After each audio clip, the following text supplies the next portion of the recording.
¿A dónde está papi?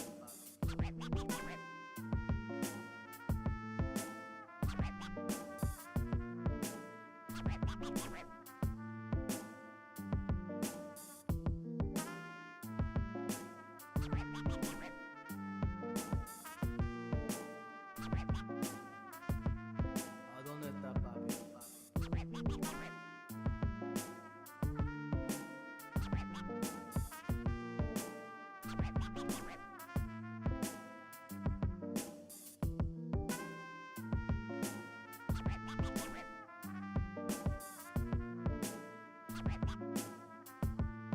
¿A dónde está papi?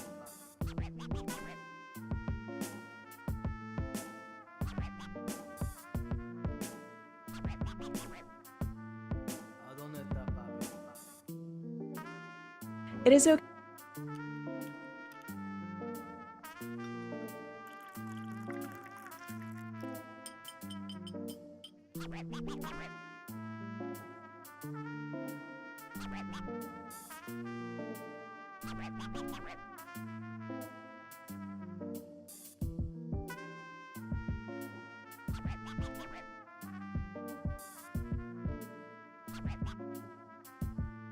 ¿A dónde está papi?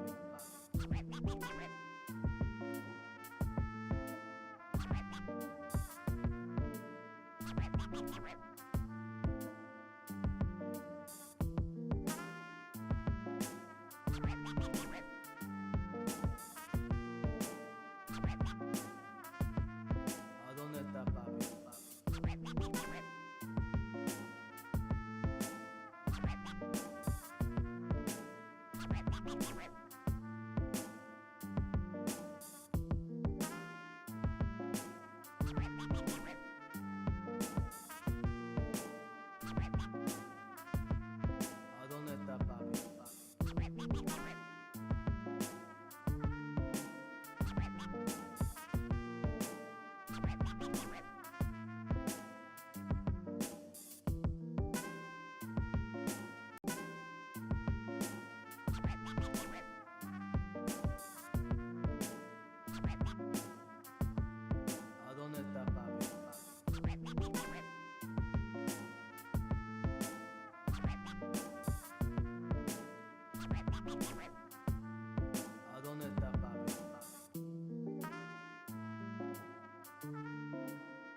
¿A dónde está papi?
Welcome to the Monday stream. I hope everyone's having an awesome Monday. Sorry about that, folks. We're having some small technical difficulties. How's it going, everybody? I hope everyone's having an awesome Labor Day.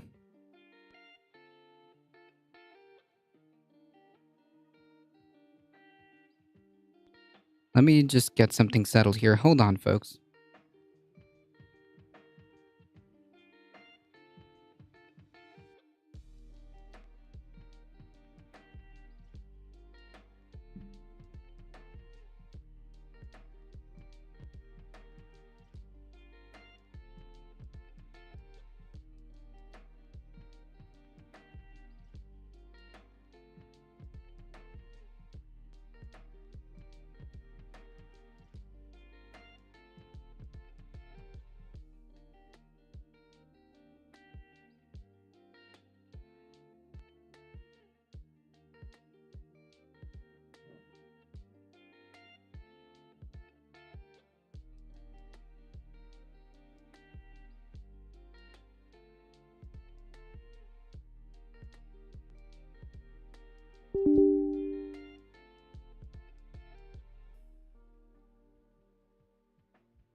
A hot Labor Day.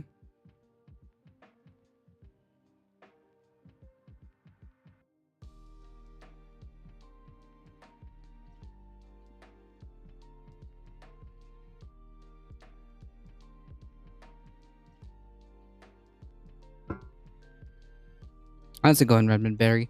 It is indeed a little bit warm outside.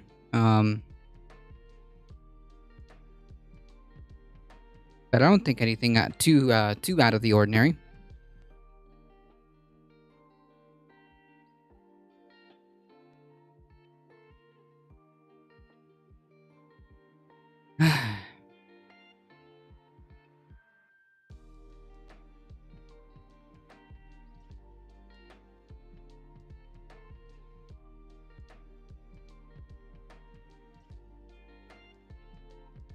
No, not unusual.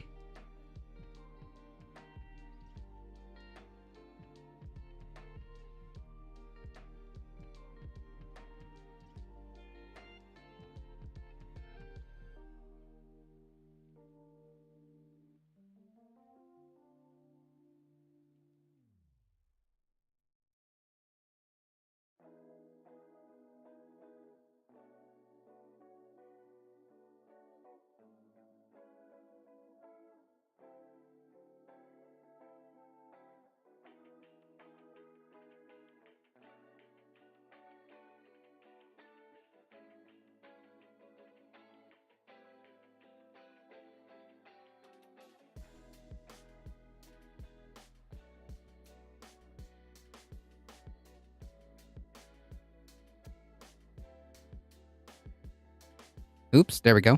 California right now is experiencing unprecedented heat waves. Again.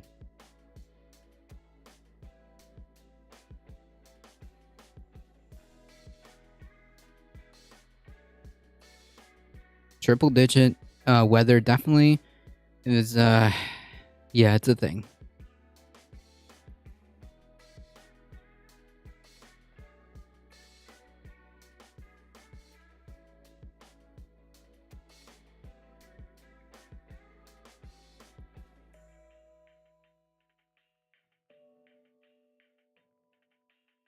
Okay.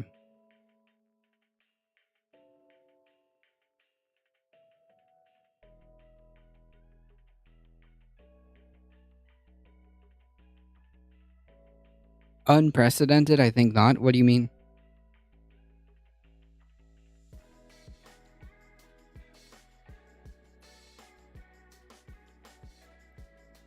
Okay. Well. But Hot California is not as important as Dark Brandon Rising. Wait, what? I'm not sure what that means.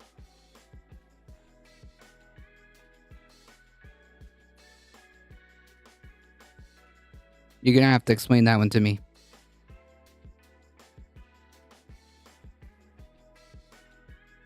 We have triple-digit weather every year in California. Got you. But the heat wave is definitely not normal. Like, what's happening in California, the droughts and the back-to-back heat waves, that's not normal. Just saying. Unprecedented until next year. That's right.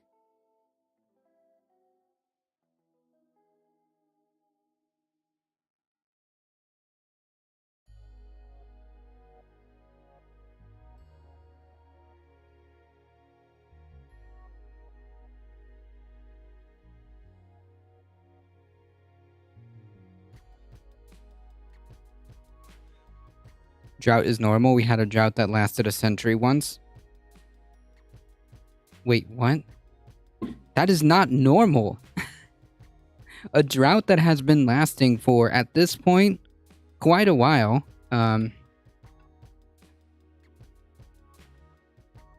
That's not normal.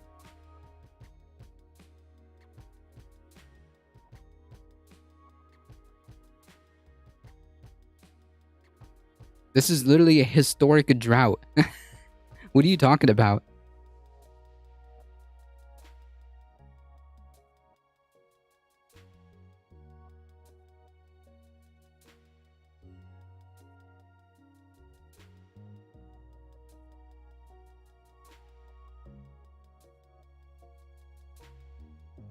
Laboring on Labor Day, I agree. Not normal. True. How's it going, Maple Leaf Dragon?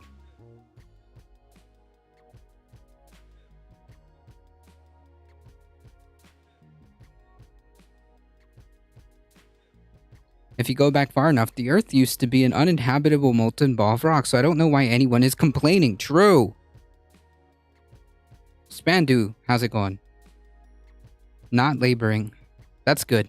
That's good. That's what I like to hear, Maple Leaf Dragon.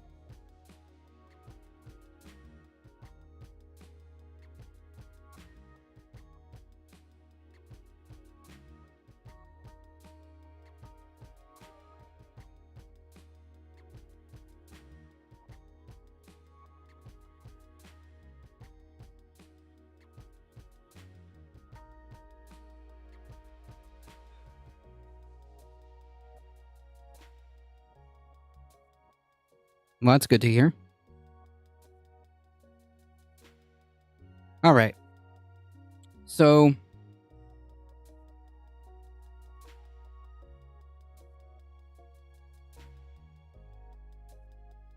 how's your Labor Day going? I'm chilling. So we got a little bit to cover, right? Might as well.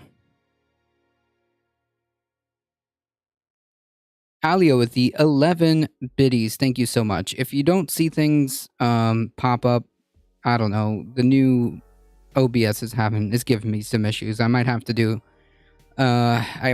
restart all of this later on today after the stream, but we'll continue as we're going. Okay. So we do have a few things to go through, so might as well start with this one here.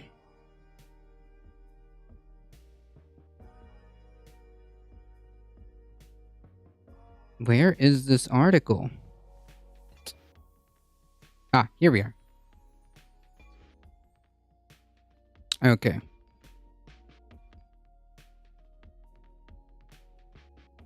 Let's start over here. So as folks might already be aware,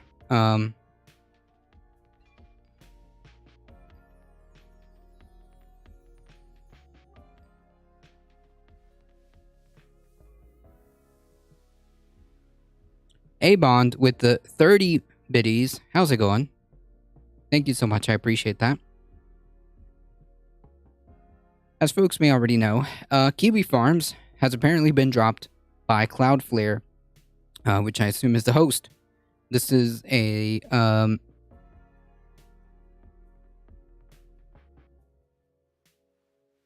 my opinion, this has been a result of a wonderfully put campaign by Keffels. And so to start from the beginning, I guess, as I understand it, what even is that? A cesspool. It's a cesspool. So it's a cesspool of pieces of shit who have nothing better to do. So to set the stage, I guess the background of the story.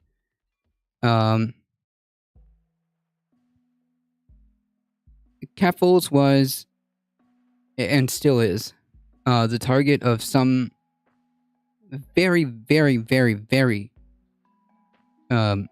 determined people who are determined to harm her, who are determined to find out, every time she moves, they're trying to find out where she is.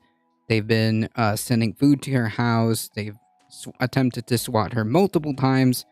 The thing that kicked this off was the original swatting event that happened. And yeah, so all of this can be found on her channel. And you can kind of get an idea of what happened here. Once it got to the point where this just got way out of control,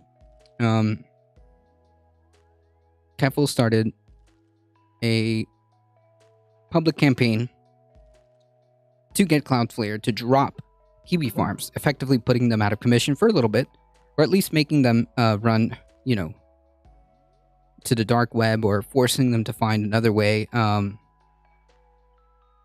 to get hosted, if they are even able to get hosted again. In other words, it's a blow. It might not, solve the problem, but it definitely is a big blow to these type of people. Kiwi gonna get DDoS'd? Yeah. They were dropped by other companies who offer DDoS protection. They were dropped by them too. I was just shocked. How can they force someone to go on the run and leave a country? Yeah, because they have nothing better to do. Like the mere existence of her, I don't know. It makes people, I don't know, whatever. It's just ridiculous. I think it's safe to say that a lot of these people should seek professional help. A lot of these people should seek professional help. I must be behind Kiwi Farms. Yeah, Kiwi Farms is like basically a doxing hub. It's basically a doxing hub. I mean, like, it came from the era of like the 4chan world, and it's mainly used to like dox, like organize harassing campaigns and doxing campaigns. Like that's literally what Kiwi Farms is used for.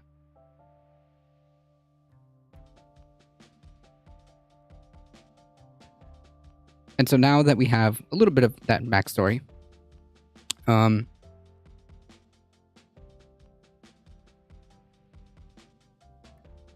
Cloudflare drops hate site Kiwi Farms.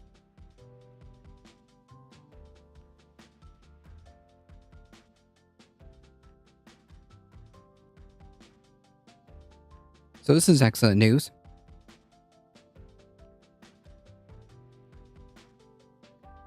Citing an immediate threat to human life, Cloudflare has dropped the notorious stalking and harassment site Kiwi Farms from its internet security services following an online campaign started by transgender Twitch streamer Clara Sorrenti to pressure it to do so. That would be Keffels. This is an extraordinary decision for us to make, given that Cloudflare's role as an internet infrastructure provider, a dangerous one that we're not comfortable with. Yeah, but like, I mean, this is like,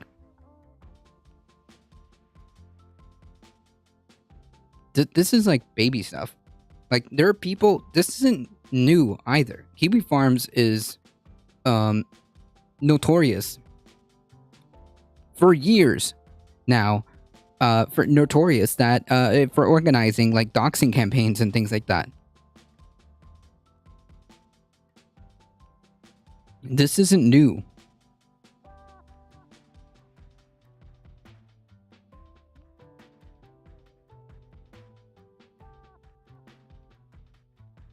Oh, they haven't lost their host yet. They're just wide open to a cyber attack now, and that's okay. So is that what's happening? Is that why they're continuously down?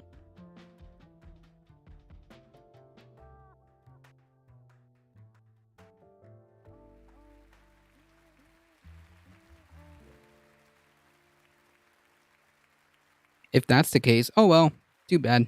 Don't care. CEO Matthew Prince wrote in a blog on Saturday in an about face after earlier insisting that the company would not block the site. However, the rhetoric on Kiwi Farm's site and specifically targeted threats have escalated over the past 48 hours to the point where we believe there's an unprecedented emergency, an immediate threat to human life, unlike what we've previously seen on Kiwi Farms or any other customer before. Yeah, but like this isn't like an acceptable way of allowing things, right? Because like you can't just let people run what effectively is a site, a forum where you can just organize doxing campaigns. The host will likely eventually drop them because they'll be too much trouble to maintain. Gotcha. Occasionally, things on the internet deserve to get canceled. It's called society. Sometimes, yeah, like this would be one of them. This is unacceptable. And Kiwi Farm should have been gone a long time ago.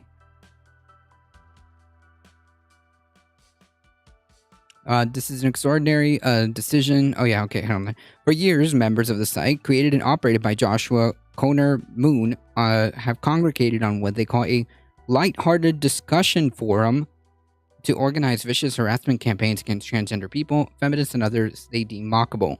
Yep, they gang up on victims and pull their personal details, such as addresses, phone numbers, and in a practice called doxing, spread vile rumors. No, doxing... Oh, okay, I see. And in okay, gotcha. In a practice called doxing, spread vile rumors targeting workplaces, friends, families, and homes. Another favorite tactic has been swatting, making false emergency calls to provoke an armed police response at a target's home. Some people subject to the group's abuse have died by suicide. That's right. Sorrenti Goes by Keffels Online has been leading a campaign to pressure Cloudflare to drop Kiwi Farms. In August, she fled her home in Canada for Europe, and after she was doxxed and swatted, her online stalkers, however, found her in Belfast, Ireland as well, and they continue to intensify their harassment campaign against her, just as her campaign against Kiwi Farms and its enablers was gaining momentum. When a multi-billion-dollar corporation like Cloudflare has to drop Kiwi Farms because of an imminent and emergency threat to human life, it's no longer a matter of free speech. Removing Kiwi Farms from the internet is a matter of public safety for everyone involved. Yeah, that's true. 100%. 100%. On Sunday, Kiwi Farms was inaccessible, but a version of the site with a .ru domain was intermittently up and running, though it was not clear whether it would remain up. So they fled to Russian servers.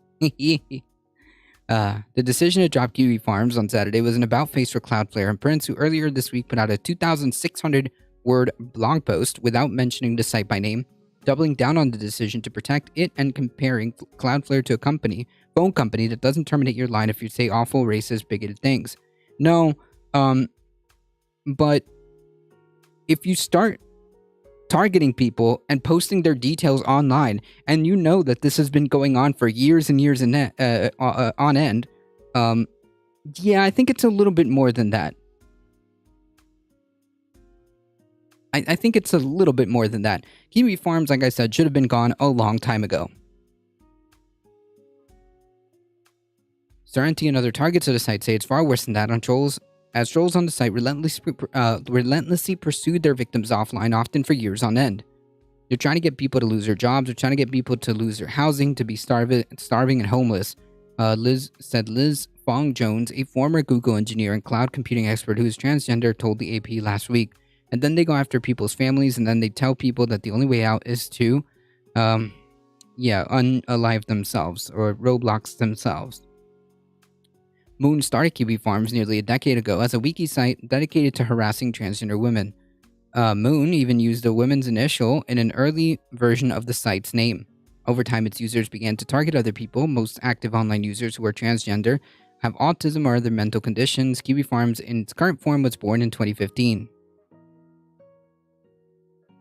An overreaching theme of the site's discussion centers on users' fierce opposition to transgender children receiving gender-affirming medical care.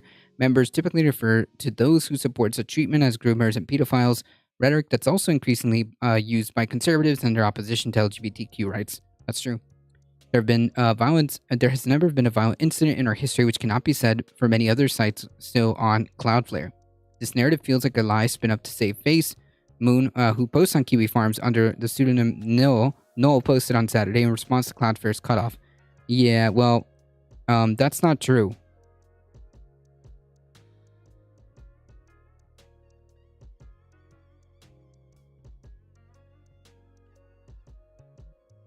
Big apology for arriving late. Just got your notifications. Happy Labor Day. Happy Labor Day. You never showed your ex pics to anyone? I don't know what that means. What? You okay?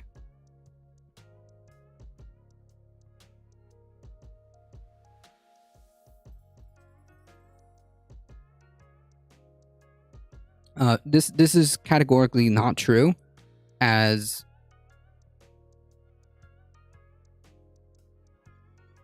Keffels was absolutely targeted.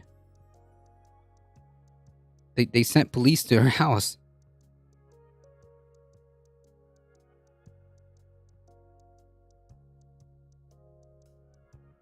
Never mind. What are you talking about, dude? Are you okay?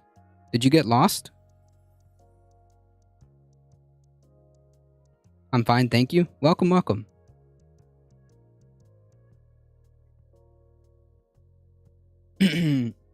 I saw you on the Becca Spheres channel, chat channel. That was pretty nice.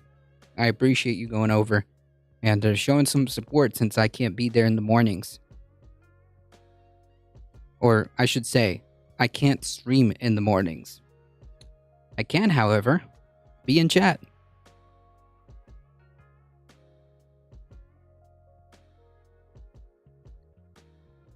Reached earlier by the Associated Press to comment on the campaign against the site, Moon replied, "The press are scum, but it's not just the press, dude."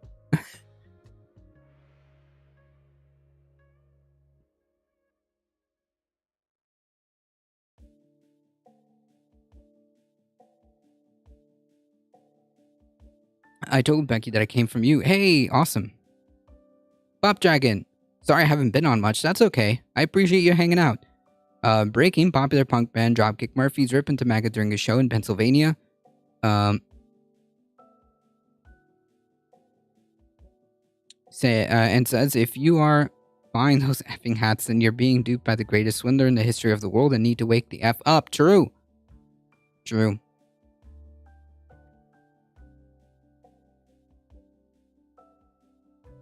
What a strange thing to be preoccupied. Web hosts take advantage of their near-total lack of public safety regulations. If a client brings in money, then so be it. That's right. It's only when they become a threat to their public image or profit stream that they choose to take action. Any regulation that governs these ethics entities, often voluntary to is most often voluntary to project a, quote, safe image. That's right. So that's why this public campaign was so important, and it seems to have worked. And wherever these assholes decide to go, they should continue to put the pressure on them wherever it is that they end up going. KiwiFarms.ru is registered and protected by the Russian company DDoS whose customers have in the past included the Russian government websites, including the Defense Ministry and cybercriminal forums where stolen credit cards are bought and sold. Last year, DDoS protected the pro-Trump social media site Parler for a time after Amazon withdrew hosting services. KiwiFarms.ru was registered on July 2nd, suggesting Moon was aware Cloudflare could drop the site and thus creating a backup plan. DDoS Guard did not immediately respond to a message seeking for comment on Sunday.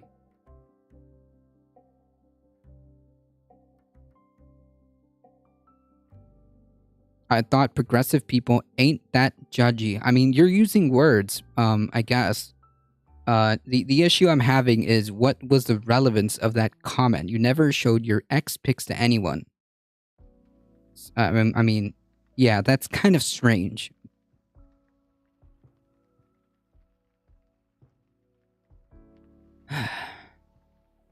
DDoS Guard did not immediately respond to a message seeking for comment on Sunday. Kiwi Farms' internet connection is provided by Vegas NAP, a Las Vegas company that said in response to queries last week that it did not disclose information about its clients. Contacted again, the company did not immediately respond. In the past, DDoS Guard has been known to discontinue support for some seriously problematic websites, apparently as a result of press inquiries. Well, that may very well happen again in this instance, but I wouldn't bet on it. I think there's an update to that. It looks like they had a server, a Tor server that just got taken down. Good. Wherever they are, they need to be taken down.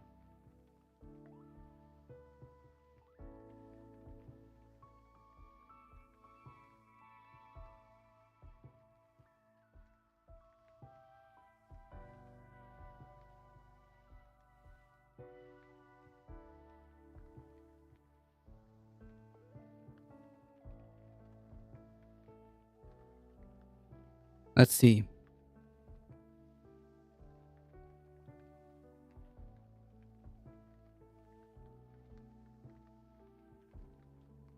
Apparently, 8 hours ago, there's going to be a huge announcement. I may have already missed it then.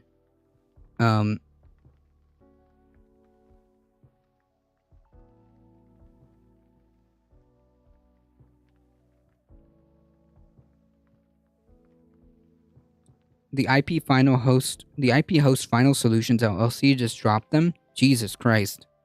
That's good.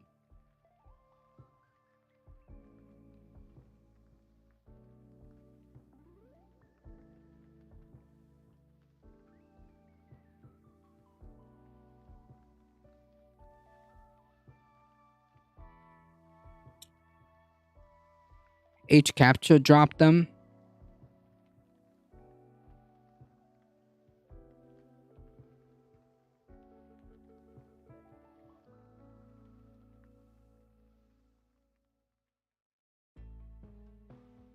I'm trying to see if the DDoS,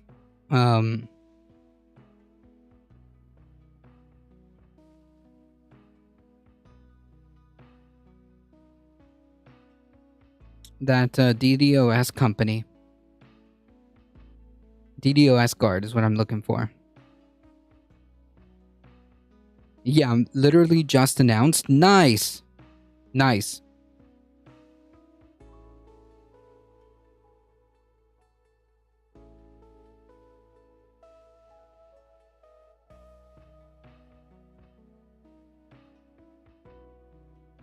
It's called 1776 Solutions.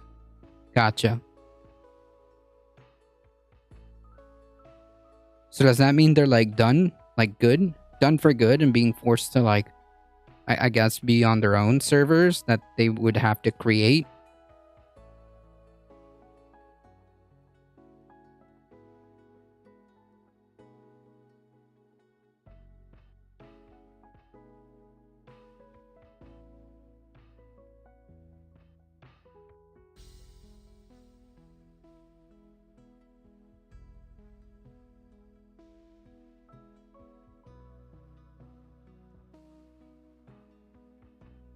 The Joshua Moon Company and their IP host just dropped them.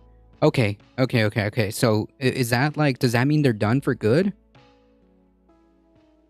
Or at least is there like a possibility that they're like done for good finally? Or what?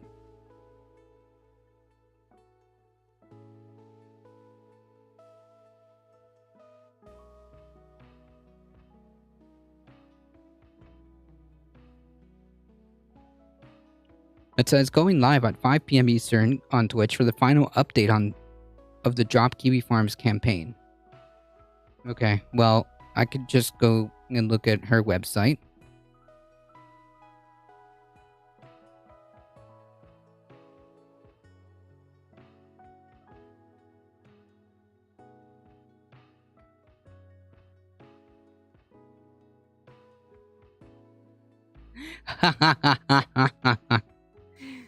That Russian company, the DDoS Guard, has also dropped them.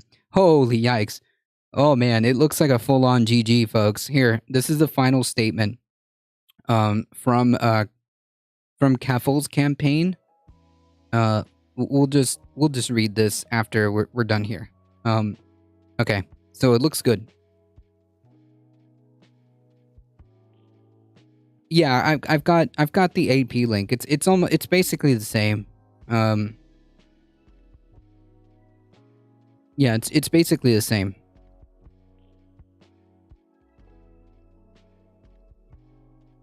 I really don't know. As I've been following this story, I've learned that how convoluted the internet is, and I went through 9 months of SATCOM school in the army. Yeah, no, this is a different story. This is a whole other battlefield, my friend. Like SATCOM, no, the internet is completely different. Obviously, a lot has changed in the world since February 24th of 2022, and I do not believe that in general Russians these days or in the past, and over the past 6 months in particular, I've learned to care a whole lot less about what the rest of the world thinks of them and or their actions. Okay, great. So that's where we left off. And here is the conclusion. Apparently. This was the latest statement dropped today.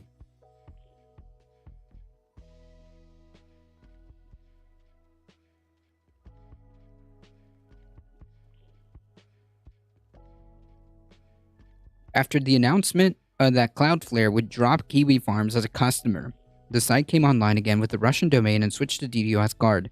Less than 24 hours later, DDoS Guard, a Russian company that specializes in DDoS protection, has also dropped Kiwi Farms. The Russian domain is now offline, and Joshua Moon stated, "I do not see a situation where Kiwi Farms is simply allowed to operate." Good.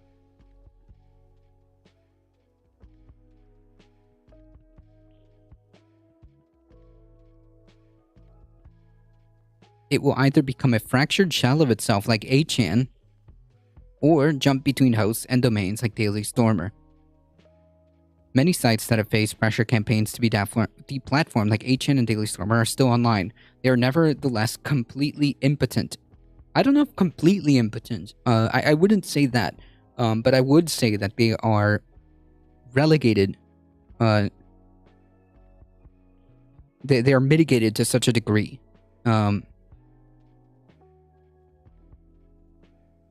Careful Speedbar saying it's dead. Yeah, no. This looks like GG. We're reading her. We're reading her like official statement. Yeah, it looks like it's GG. All the major corporations that have provided services to keep Kiwi Farms online have decided that Kiwi Farms poses a great risk, because it does. The CEO of Cloudflare has said that Kiwi Farms pose an imminent and emergency threat to human life, because it does, and former assistant director of the FBI has claimed Kiwi Farms carries a threat of domestic terror. And it's become very clear in the last week that there's no tolerance for this kind of hate, and millions of people have come together and celebrate their defeat. FiberHub, the company that houses the server Kiwi Farms is hosted on, has not made a statement. Joshua Moon believes that FiberHub will also drop them, as they should, and Kiwi Farms is now considered a terror threat. As Kiwi Farms is now considered a terror threat, and there's no benefit for any company to provide them service. Good. Our team will monitor the vestiges of Kiwi Farms in the coming weeks and months. It is highly unlikely that Kiwi Farms will resurface with enough resources to maintain the online presence they once had. Good. As a result, this is the final statement of their drop Kiwi Farms campaign until further notice. What we have accomplished in such a short time has never been done in the entire history of the internet. The countless victims of Kiwi Farms can sleep soundly knowing that the site is doomed. It will never regain its former momentum and will continue to bleed followers and become more and more irrelevant with each passing week. We have done our part to honor people like Julie Terryberry, Chloe Sagal, and David Kirk Jinder. Near, I guess, is the username. Thank you all for helping me and every person affected by Kiwi Farms, and every other person affected by Kiwi Farms seek justice. Today, the world is a better place.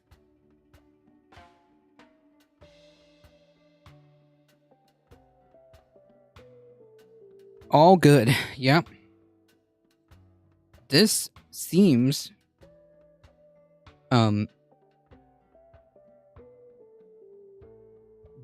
like a pretty good indication that Kiwi Farms is effectively dead. Yeah, it's just no longer going to be the same. No longer going to be the same.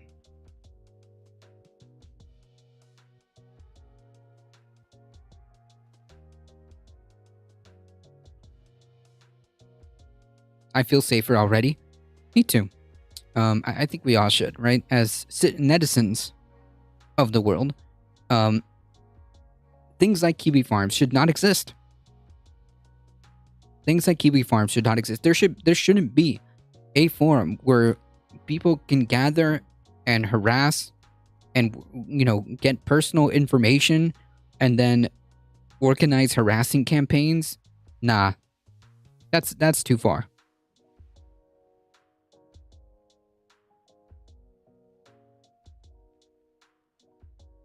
Enough is enough, and good riddance. Good freaking riddance.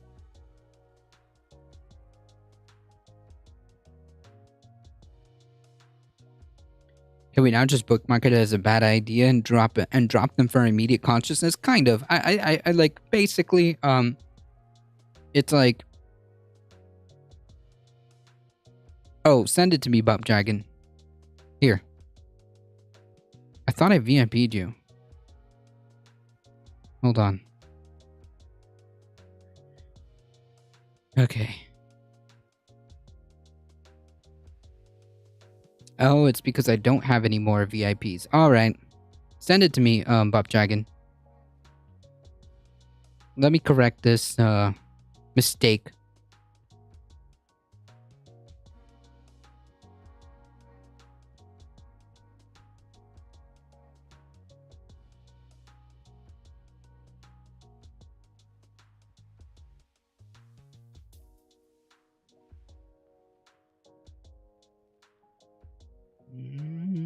Okay.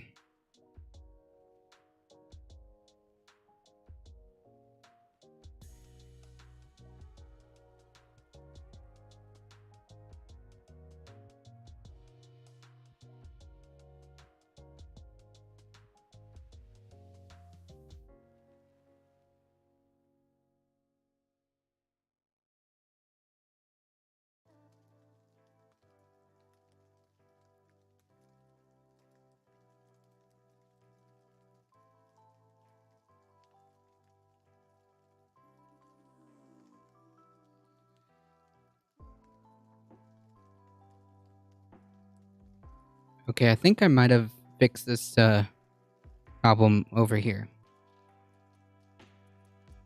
Okay. Yeah, I'm also gonna have to change some of the VIP badges to artist badges, artist roles. Okay, let's try this one more time.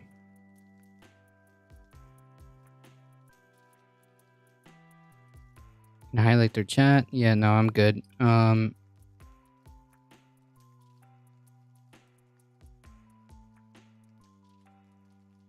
Hello?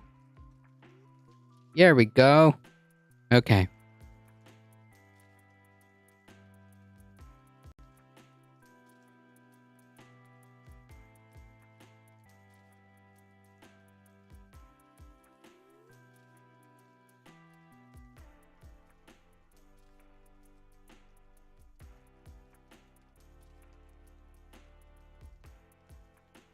It looks like 1776 Solutions, formerly known as Final Solutions, which, if that isn't a dog whistle, I don't know what is.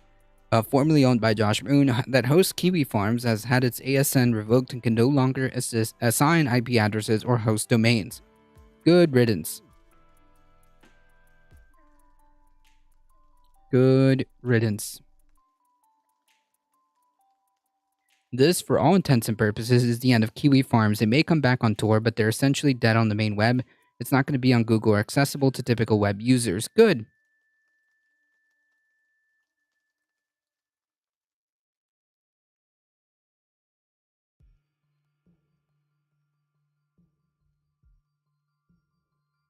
Okay, so yeah, apparently they changed their name a few years back, probably for obvious reasons. But yeah, to tell me that this isn't like some type of cesspool for hate, that's just not true. Anyways, excellent stuff. Glad to see that Kiwi Farms is basically effectively off like the mainstream web. Effectively, they are just useless. They will have to figure out something else, but it's not going to be accessible that It's not going to be accessible to like normal, internet users. Sucks that it happened, but glad it did. That place isn't. Yeah, yeah. It's just beyond. Like it's beyond. When you are organizing literal doxing campaigns, when you're organizing harassment campaigns, and threats of violence against people, yeah, that's just what that's it. That's enough. It had to go. It had to go, in my opinion, and that's been going on for years. Um,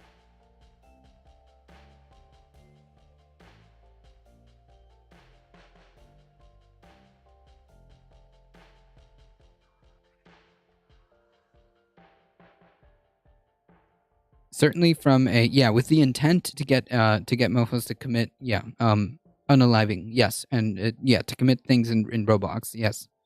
Certainly from a broad perspective, a significant part of the internet could do with scaling back of all threats of violence, intimidation, and deep hatred based on premise of being people being different. Yeah, if only, my friend, if only. If only we could all think like that. That would be great. That's a great basis. Yes, that's right. Or incite stochastic terrorism by just inciting violence against people. That's right. Besides, there's still MTG, Bobird, sadly, but these people can be voted out. Yeah, but like, yeah, sure. And these people are a problem. They're elected officials. But yeah, specifically on Kiwi farms, like these people, these people's sole purpose is to find and hunt down marginalized people and F with them. Try to find their jobs, try to find their homes, try to find their families. Nah. They can all unequivocally get effed.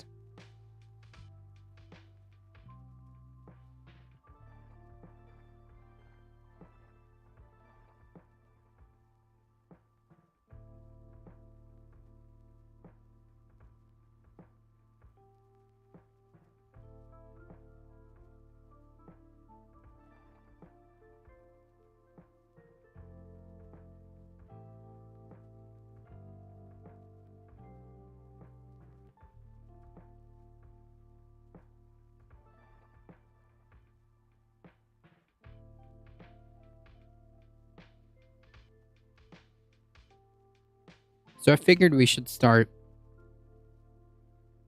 with that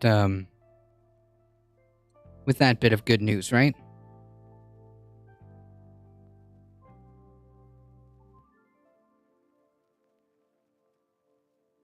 I'm inclined to believe that MTG swatted herself, if you can even call that. Maybe. I don't know. I will say that there was some dubious circumstances. The thing that really comes to mind is the fact that the swatter, the alleged swatter, called back, saying that that's what they were doing. It's like, well, yeah, I mean, no shit. So, I don't know. Whatever. We'll find out. I'm sure we'll find more information. I'm sure. Thanks for my VIP badge. Yeah, there you go. Yeah, I had to make some room. Apparently, the internet itself acts like a kind of furnace for groups. For group v group hostility, though, just way too easy for people to block and either block out alternative views or, as an opposite extreme, completely demonize them to the point of dangerous hostility. Yeah, that's true.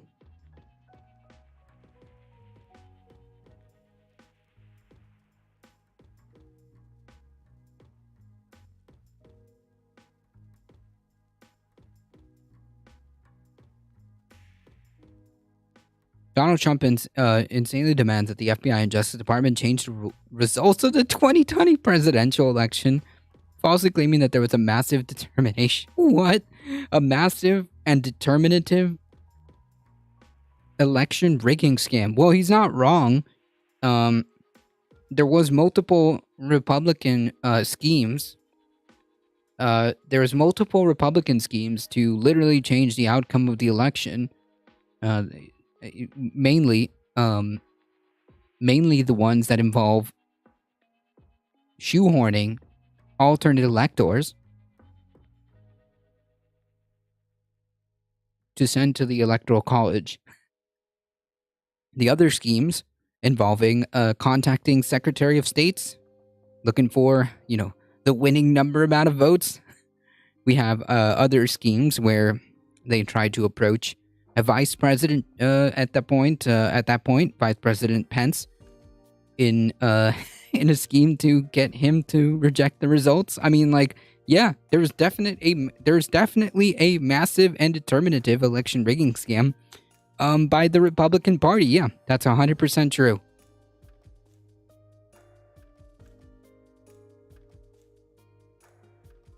Of course, that's not what Trump means, but,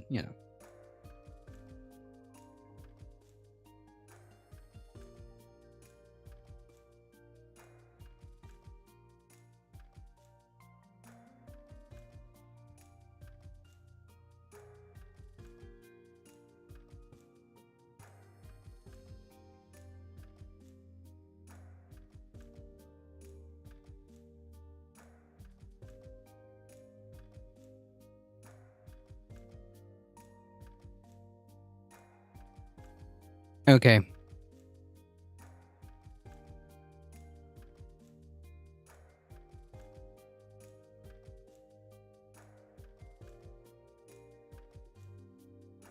So I think that I can potentially, I mean, this might work. Hold on.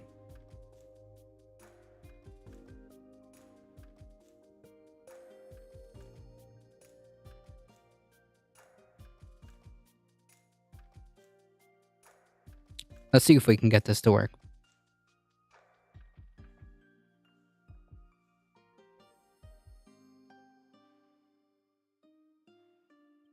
If we can get these ads to stop. Oh my goodness.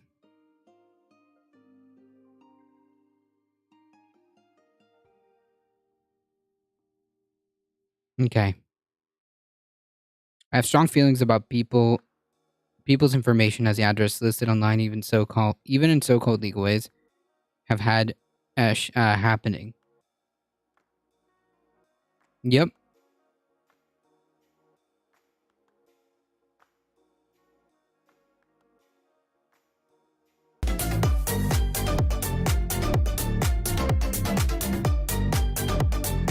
So I think this is an appropriate celebration.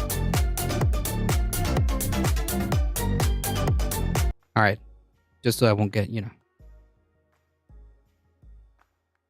just so I won't get the strike. Yeah, get effed, Kiwi Farms. Get effed. You won't be missed.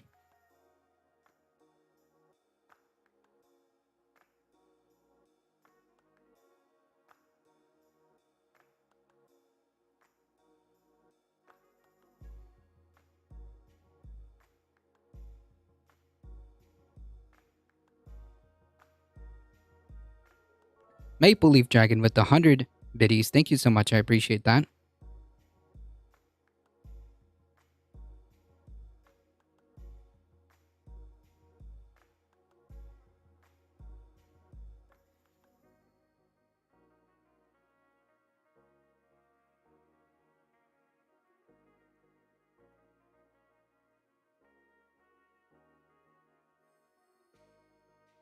F off, Kiwi Farms. Yep, and hopefully for good. Hopefully for good.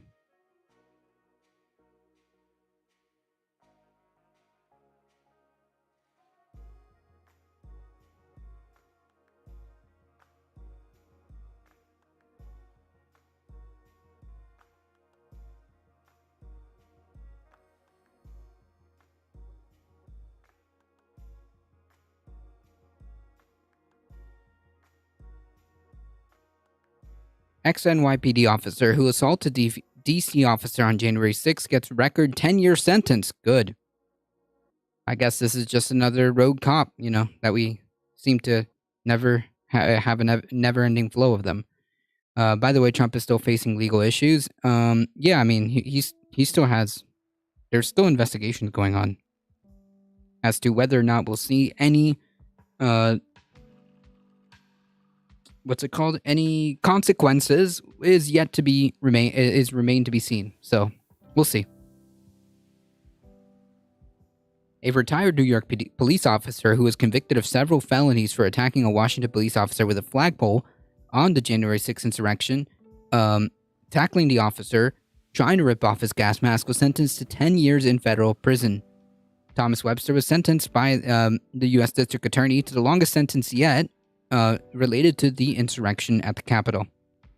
Jurors convicted this domestic terrorist after they determined he was lying on the stand when he tried to convince them that he was trying to help the officer. Yeah. He was trying to help the officer by, removing his gas mask and assaulting him.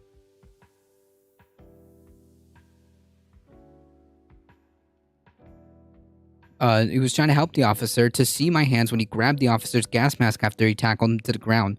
No one should be gleeful that Webster was facing 17 years in federal prison. Well,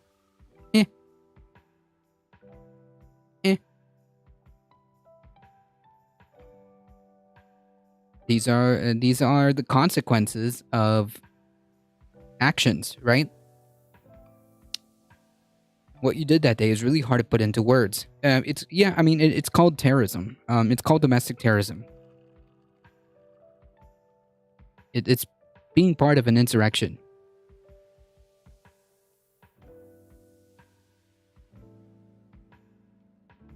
Just sad to think that while these jerk-offs get silenced, there are so many others with the same notion who just don't go public with their views. We need to stay vigilant. Oh yeah, 100%. 100%. It's just a massive. I think it's a massive W. That's that's why the NYPD officers are usually so peaceful. Is that why they hold the record for the most payouts for civilian cases?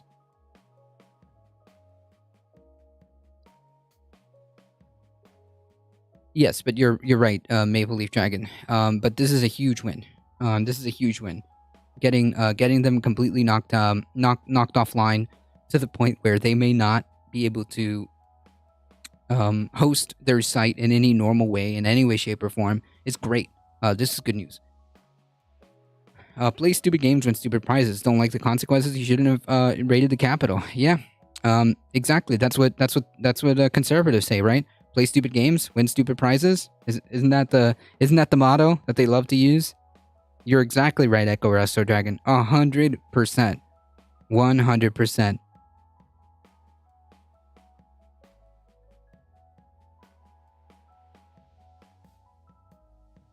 Meta said that this terrorist was the first aggressor in his confrontation with the police officer, and that all hell broke loose when this terrorist showed up at that part of the police line. Assistant U.S. Attorney Javi Arian Levinson told the judge, "Nothing can explain or justify this domestic terrorist rage except for the fact that he is just a domestic terrorist who is working on the words of Donald Trump, who is basing all of this rage on a lie by Donald Trump, by the Republican Party who still supports him." Yeah. I don't know why this attorney is saying that nothing can explain or justify. This is a direct consequence of stochastic terrorism by Donald Trump. What else? What? This isn't like a complicated This isn't a complicated thing at all. As the lead instigator, 10 years just seems weak. Yeah, well.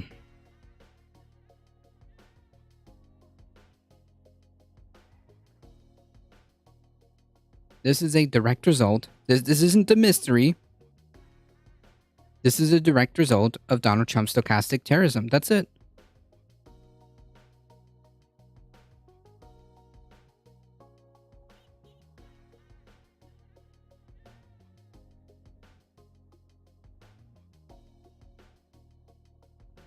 Oh, grown-up word, stochastic terrorism.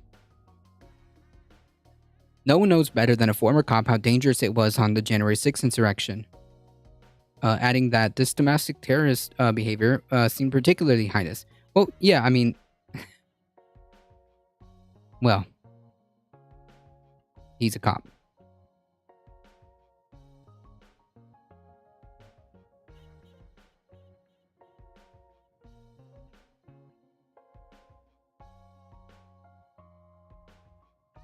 Even if he didn't know better than to quote to believe Trump's lie, he knew better than to assault officers. Apparently not. When you're this much into the cult, when you're this far gone, rationality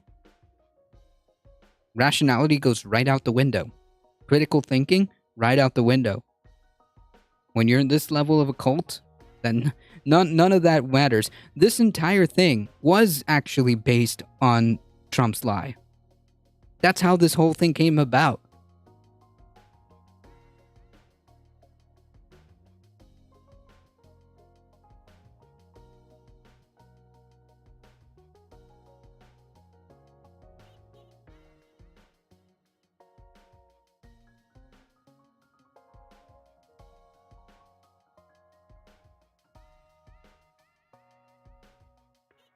What happened to back the blue? I think they meant black the blue. I think that's what they meant. Maybe they don't mean back the blue. Maybe they mean like black the blue, you know, like beat them, like give them black eyes. Maybe that's what they meant.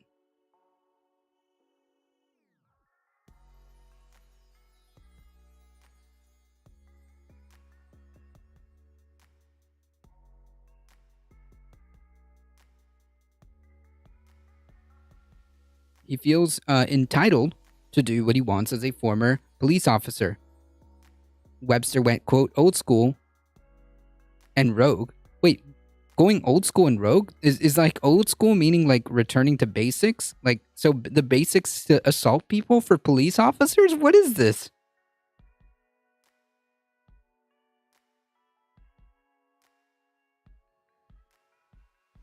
On January 6th, adding that he instigated violence and that he was clearly anticipating a violent clash. Oh, 100%. I think that's what slowed the assault. Actually, they got to the Capitol building and the back the blue rhetoric collided with the blue wall. It stunned their momentum for a while, and then they overall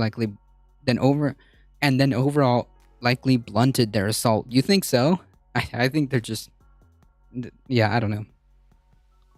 My dad has never heard of the term stochastic terrorism. When I explained it to him, he said, "Oh yeah, you mean like Bush?" And I've never been prouder than him. He's been a Republican his whole life and been fed the line, and took it whole line, whole hook and sinker. Sheesh. Well, I'm glad he recognized at least something. It's only back the blue when it's against the left. That's true. The Justice Department argued that the jury concluded that this domestic terrorist was very clearly lying on the stand, calling his claims that the officer he attacked instigated this fight was preposterous. It would have been absolutely insane for the officer whom this domestic terrorist assaulted to have invited Webster to fight him. The arguments made by this domestic terrorist and his team could not be more at odds with his testimony. I take no pleasure in doing this. When he imposed a sentence saying this domestic terrorist constructed an alternative truth, which is like really the whole crux. Remember, the Trump campaign literally made up the term, the slogan, alternative facts. So yeah, these people aren't operating in reality. The resistance from the Capitol Police, why can't they just say lie? Because then, you know, you kind of give away the gig there. It gave people in the building time to evacuate before the worst could happen. Yeah, pretty much. Whatever Capitol Police was there. Essentially, that was their job.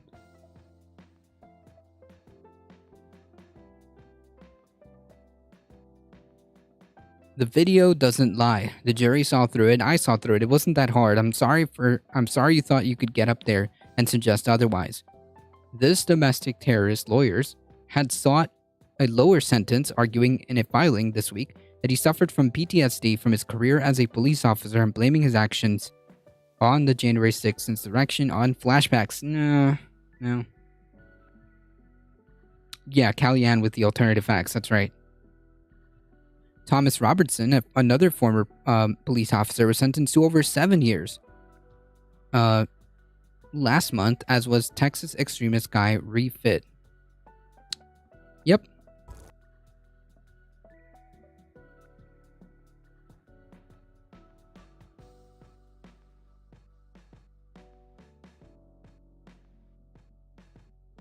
I heard that probably the January 6th committee will have the report by the end of the year. Now replaced by the FBI and DOJ. Top secret documents for Trump infamy. Yeah, well, we'll see what happens with that. Oh yeah, here we are. And joining me now from the White House is counselor to President Trump, Kellyanne. And joining me now from the White House is counselor to President Trump, Kellyanne Conway. Kellyanne, thanks so much for joining us. Thank you. Kellyanne, let's cut the It's no secret that President Trump did not get the inaugural turnout he was hoping for. Why was the crowd so small? I don't think ultimately presidents are judged by crowd sizes at their inauguration. I think they're judged by their accomplishments. Well, then why did he choose to send his press secretary out on his first day in office to defend his numbers? Oh man, this is great. Does he mean like the flashbacks in Rambo movies? He thought the Capitol Police... No, like PTSD can manifest itself from a variety of different ways. Don't be so overly dramatic about it. I am not being dramatic. You're saying it's a falsehood, and they're giving Sean Spicer, our press secretary, gave alternative facts to that. But the point... Wait, what?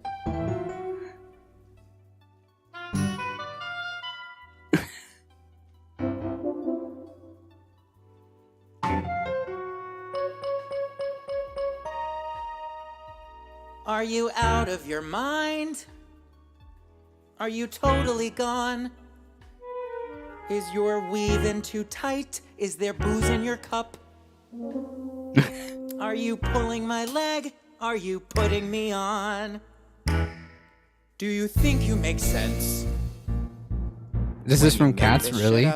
'Cause alternative facts are facts that aren't facts. They're just facts you made up and called facts. You can't just make up facts if the facts are not facts. They're alternative facts. They're not facts, they're alternative facts. Was the crowd big or small? Did you see it or not? Is he building a wall? Is he scared of a leak? Is he tweeting too much? Does it seem like a lot? Can you answer a question without double speak? 'Cause alternative facts are not really facts. They're just facts. You made up facts or facts. Guess what? Alternative facts are not actual facts. They're not factual facts. They're not facts. They're alternative facts. Alternative facts are better than facts. You can slip through the cracks. You don't have to pay tax. You can break all your pacts and deny all the hacks. 'Cause alternative facts are not actual facts. Oprah Winfrey's my dad, and the moon's made of cheese. And I just started sleeping with Shia LaBeouf. And my dog is my cat, and I'm half Japanese. And I'm 18 years old, but don't ask me for proof. 'Cause alternative facts aren't actually facts. They're not facts, they're fantastical facts. They're absolutely not facts. They're just alternative facts, which aren't actually facts. They're not facts, they're not facts. Does Melania Trump really sleep upside down? Does the hair on his head match the hair on his back? Do you look in his eyes when you polish his crown? Was your outfit from Gucci or the Toys R Us rack? No, that's just flat out false. You can laugh at me all you want, but... I wasn't laughing at you, sweetie. I was coughing. Alternatively. Anyway, I'm sorry, what was it you were talking about? Alternative facts. They're not facts, they're fantastical facts. They're absolutely not facts. They're just alternative facts, which aren't actually facts.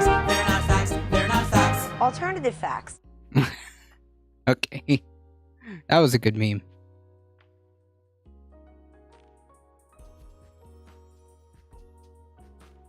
Hey, Michael Hasser, how's it going? That's a pretty good meme. Alright, let's try this.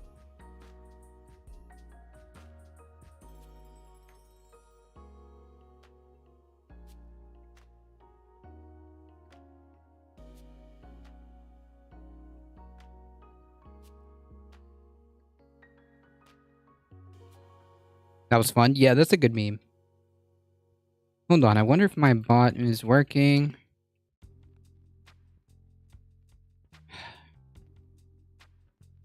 I guess not. He draws off mostly show tunes. Gotcha.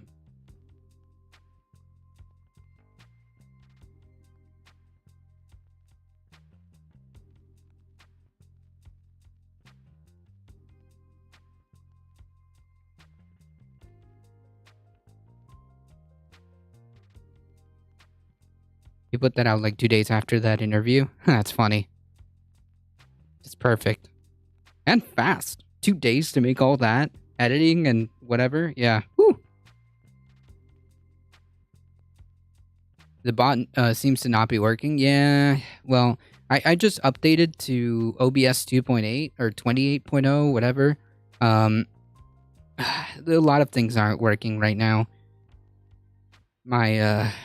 My little soundboard's not working.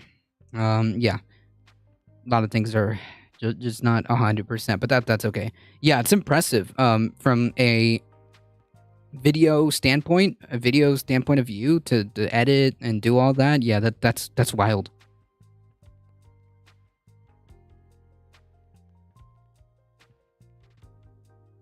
It is not easy.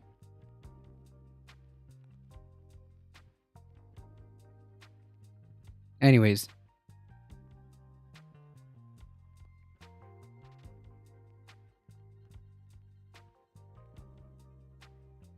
More domestic terrorists,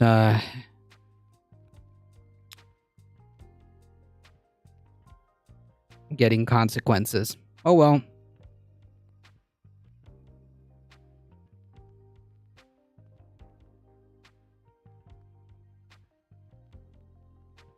Federal judge grants Trump's special master request to review Mar-a-Lago materials. A U.S. District Judge Aileen Cannon has granted former President Trump's request for a special master to review documents seized by the FBI, temporarily stopping federal prosecutors from using those documents in their investigation into obstruction and mishandling of government secrets. If you want my opinion, I think these are stall tactics. It's only a matter of time. The walls are looking a little bit more snug, if you ask me.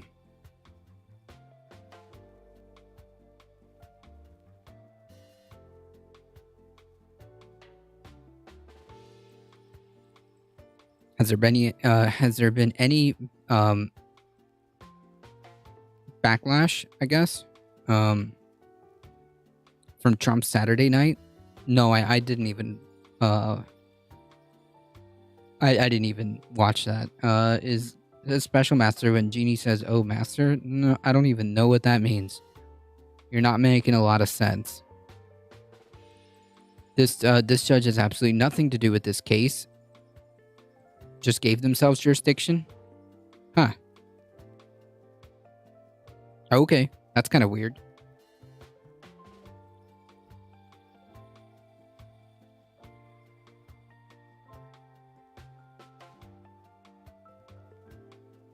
The decision was expected. Last weekend, the judge said she was inclined to grant this request, and a hearing on the matter took place on Thursday. At that hearing, the Justice Department laid out its argument against the special master and signaled it was likely to appeal a ruling. Likely to appeal such a ruling. Cannon, a Trump appointee, decided... Oh, okay, hold on. What's that meme?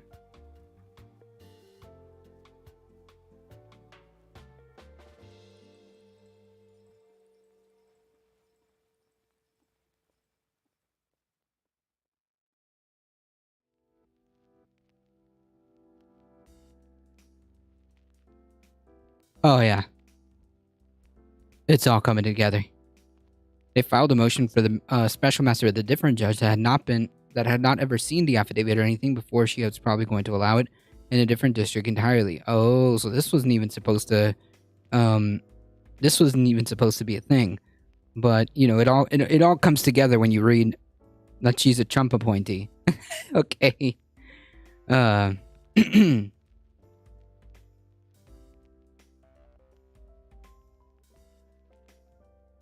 special master is now a moot point, since the FBI already sifted out all the irrelevant non-governmental documents anyways. Well, so was the judge that signed the search warrant. I don't think so. I don't think so. That we had to look a little bit into that, but I don't think that guy was actually an appointee. I think the issue there was that, there was a lot of competing, I guess, information online. I think that ended up not being the case.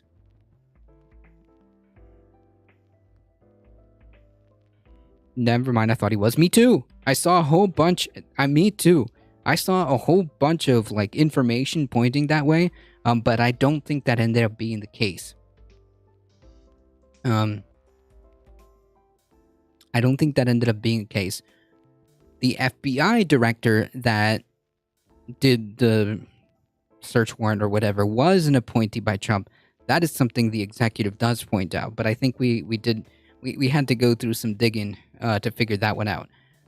Shirley A. Blurp, never mind. Wow, interesting, fascinating. Riveting.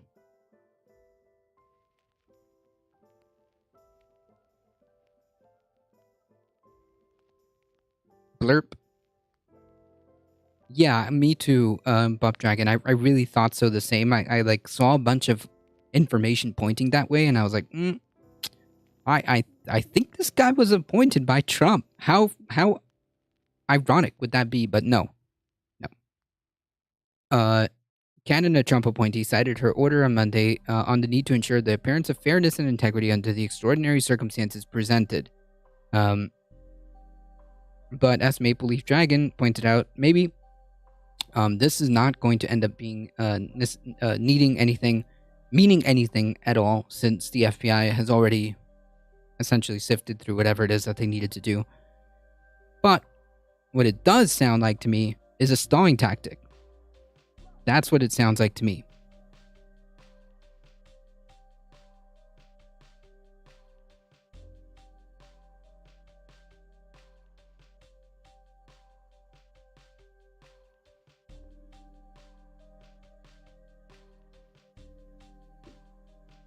A special master is an independent third party, typically an attorney appointed by a judge, to review material seized in the search for anything that might be protected from investigation by attorney-client privilege or executive privilege, as Trump is claiming.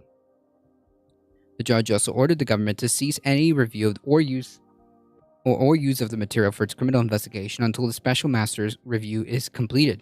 But Canada said that the intelligence committee may continue its review to determine potential national security risk from the classified material being kept outside a secure government facility. Canada set a deadline of Friday, September 9th for the two parties to submit a joint filing with a list of proposed candidates to be named special master and a detailed proposal to establish the duties and limits of the special master, as well as the schedule for the review and compensation. Legal experts have told NPR that requesting a special master is another attempt from Trump to undermine the work of the Justice Department and question their integrity. But others have argued that it will just be another procedural loophole the department has to go through during their investigation into these documents. On Friday, Cannon unsealed the list of items the FBI seized from former President Trump's Mar-a-Lago home during the court-authorized search last month. Previous documents, filed in court by the Department of Justice, revealed that Trump was holding several classified documents at Mar-a-Lago, and DOJ has raised questions on whether Trump and his team attempted to obstruct justice by concealing or removing some of the documents the authorities wanted. Oh, he was appointed by another judge? I don't know how this works or how I feel about that. Yeah, it's a whole thing. We had to make an entire deep dive try to figure out that puzzle. That took us a minute. Definitely just stalling as much as possible. Yeah, that's what it sounds like to me. That's what it sounds like to me. Trump's attorney have downplayed the Justice Department's concerns about the classified material found at Mar-a-Lago, saying in a filing that on Wednesday that there was no cause for alarm. Oh boy. Yeah. And here's the, I guess, order from the judge.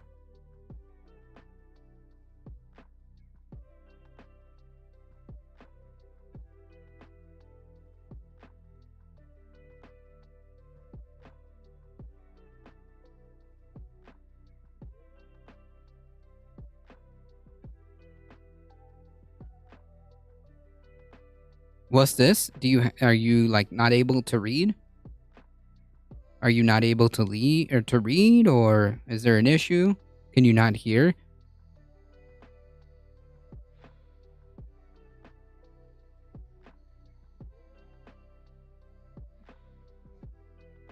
Stalling in court is Trump's go-to action every single time.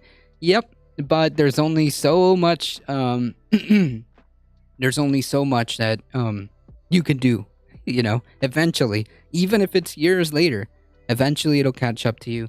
The walls start getting a little bit snug each time.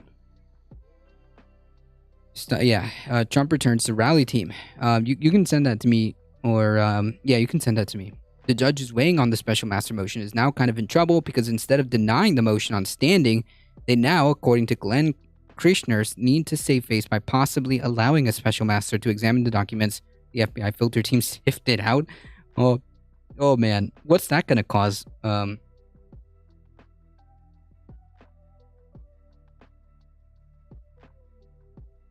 mean, like, but this whole thing is irrelevant, right?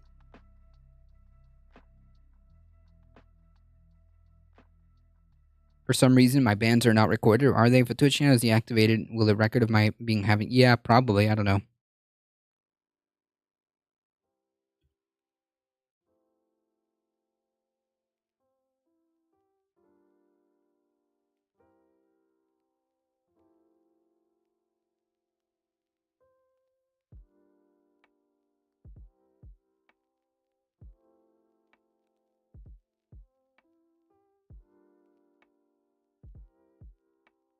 This judge could get censured? Well, I hope so, if that's the case. If there's some shenanigans going on.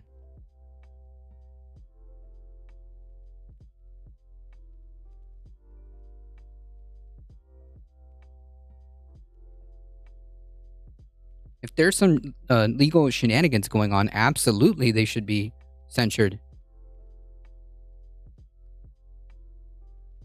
I'm happy to say that all the Twitch judge channels I was banned from have themselves been banned. Yeah, well, they don't last very long because, well, TOS is a problem for them for obvious reasons.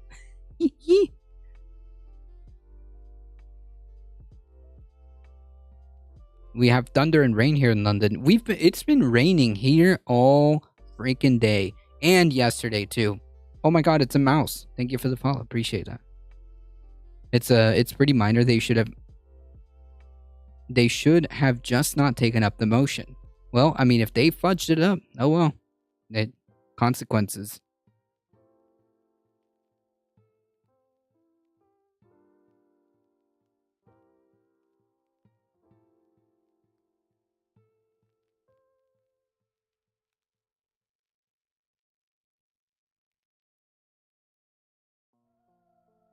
Donald Trump's rally on Sunday. Oh, you mean that he's returning to do more rallies. Okay.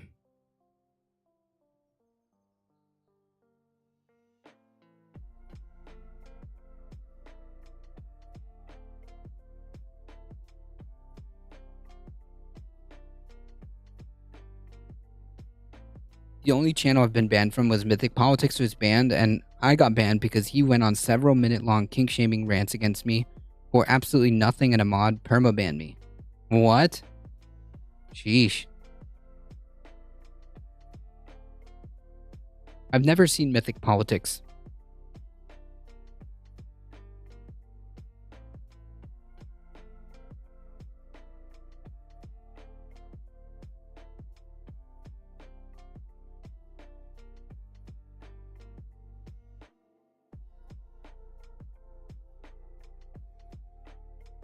It's raining in Massachusetts as well. Sheesh. Trump is back at the forefront of American politics just 2 months ahead of the midterm elections. This time, the former president is in a strange new position. He's backed into a corner by legal trouble, and his ever-loyal fans have joined him in a defensive crouch. We came because of the Mar-a-Lago execution of a search warrant. Thank you, said Mike Rutherford, a truck driver from East Stroudsburg. He sat near the stage in a folding chair alongside his wife, Pat. We're here to support him, and I can't believe how brave that man is. Referring to Trump. Yep, this is a cult, folks. This is a cult. Okay? This is 100% a cult.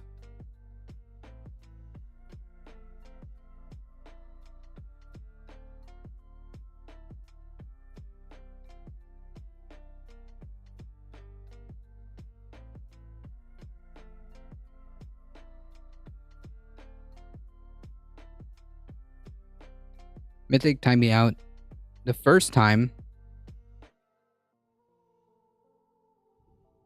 I chatted in his stream, but eventually I understood the combative spirit of his stream. Yeah, I don't know any other way to describe it except a cult. No rain in Oregon. It's 95. Yikes. And we have an air quality alert. Yikes. But there are fires, none super close to me. Sheesh, Echo Resto. Yikes.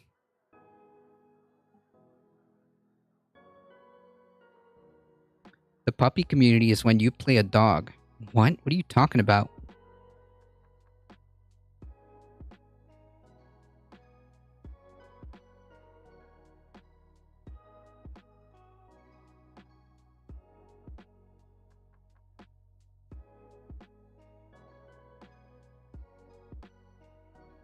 It's a little more than that, but something like that. Okay, this must be something that I have absolutely no idea what's going on. Seattle got a nice long rain last night. Sorry it missed Oregon. Whew.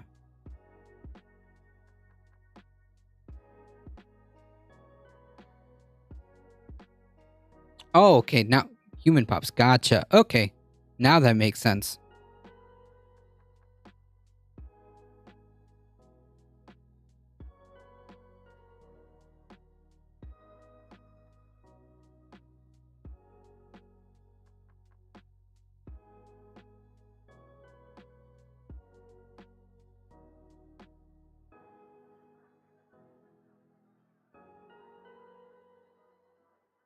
It was 100 degrees in Irving, GA on Saturday, and we had a brief cloudburst under heads and wandered from the high desert rare experience. Sheesh.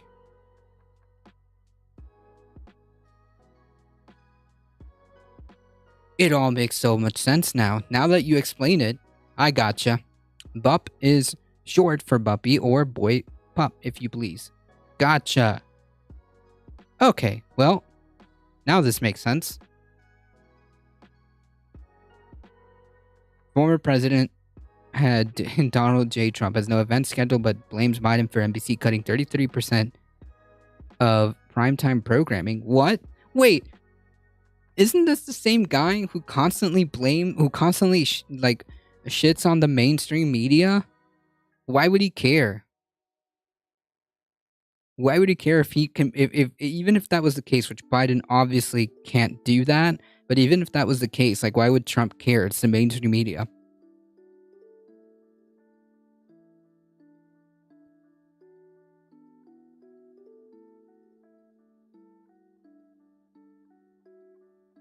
It's like this guy constantly complains about the mainstream media, but also wants the mainstream media to, televise his rallies.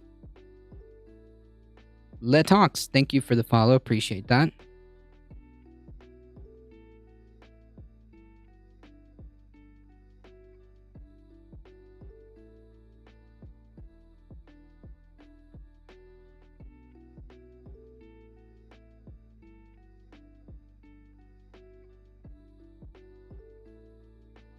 Alright, this is a good meme. He likes to demean people while simultaneously demanding their attention. Correct.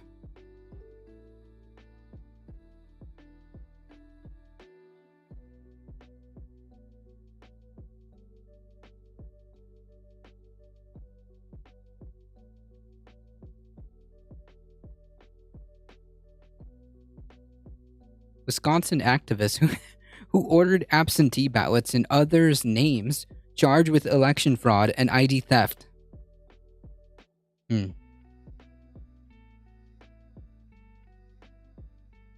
Prosecutors charged a Wisconsin man with election fraud and identity theft after he acknowledged that he fraudulently requested absentees ballots in what he said was an effort to expose vulnerabilities in the state's election system. So let's take a wild let's do some deductive reasoning here, right? Okay? Let's try to do some deductive reasoning. I'm going to,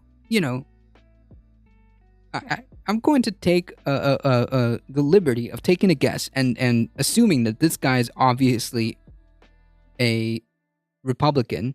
He's obviously a conservative who has bought into the whole election conspiracy theory, because there's absolutely no other reason why anybody thinking rationally would attempt to expose the vulnerabilities of the election system. Why would you want to do that if you didn't believe that there was some type of vulnerability to begin with? If you didn't doubt the integrity of the electoral system? And there's only one side that has done that so far. Clearly, the only thing this guy has done is prove that it works. The only thing that this guy has done is reassure for the folks who are so worried about election integrity. Reassure the folks at home that it works. It works. And if you try to order absentee ballots that are not yours, you will be caught and you will be prosecuted.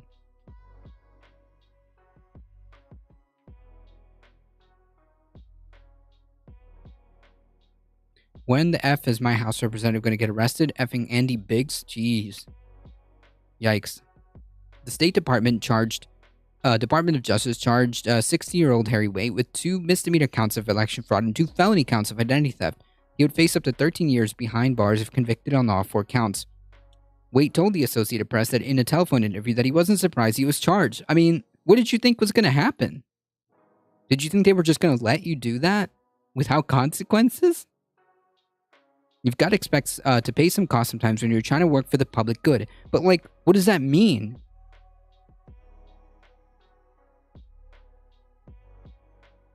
Right, he's definitely not a registered auditor.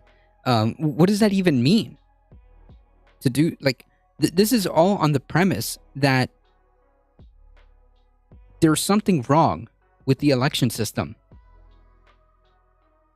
But in order for you to believe that, there must be some type of evidence, right?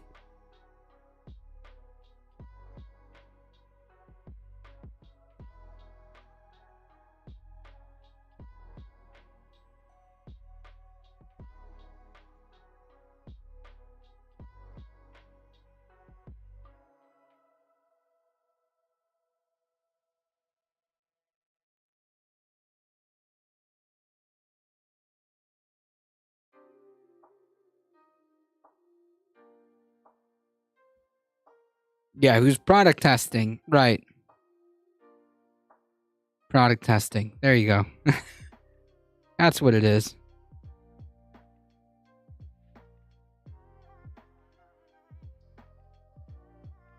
I just saw a report on the Florida anti-indoctrination law got its first victim, a sub-teacher who gave out an assignment which had Trump indoctrination material. Oh, can you please send that to me? Or wait, Maple Leaf Dragon. Is it the same thing that we need to talk about this? Because I almost forgot. I tweeted about this, but I have not talked about this on stream. Hold on. Is it the one? Man, let me see.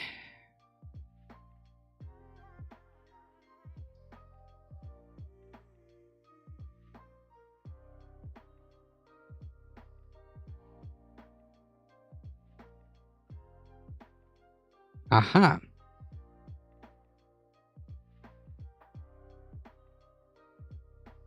Maybe you can find or corroborate this right here, unless we're talking about the same incident here.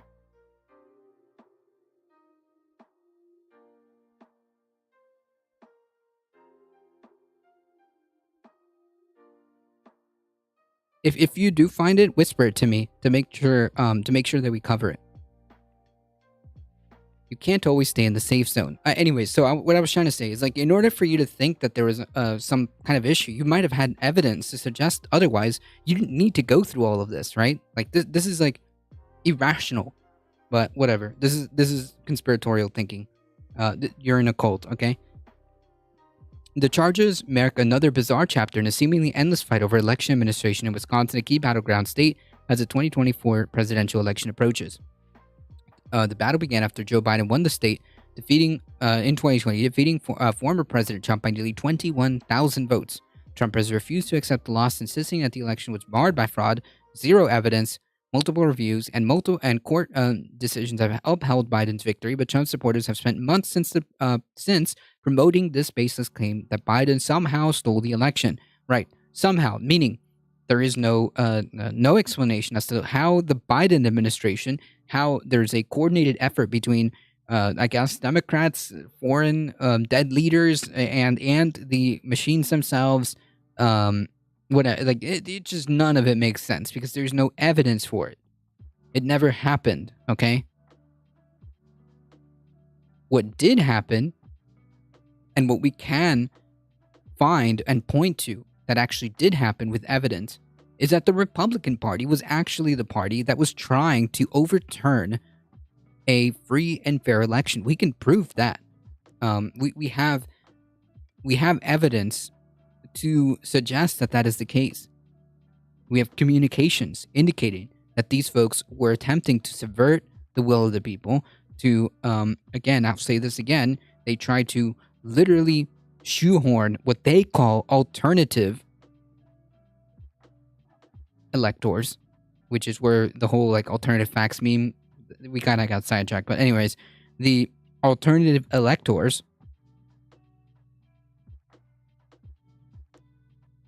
we had Trump campaign people and Trump himself reaching out to Secretary of State officials. In particular, there's a phone call that lasted about an hour where Trump literally asked the Secretary of State of Georgia to literally find him the winning number of votes. Okay, so yeah, this is ridiculous. To think that there is some kind of like mass plan to overturn the election by the Democratic Party or by like some, I don't know, dead leaders like Hugo Chavez, or some conspiracy between like the election machine manufacturers or whatever. None of this has any basis of truth. But there are phone calls, there are communications from Republicans indicating that they were the ones indeed who were attempting to do that. Basis conspiratorial word salad and empty threats. Yeah, I don't think they're empty threats. I don't think they're empty threats, Alio. That's the thing. That's the difference. I don't think they're empty threats. I think these people will. It's a cult. They absolutely can and will do violent actions. We saw what happened in Ohio, in Cincinnati, where this person decided to go engage themselves in a shootout with the FBI. He's not empty. These people do not have empty threats. I take them very seriously. Despite them being clowns, and clowns they are, despite the Republican Party being the circus that it is, I do take them seriously.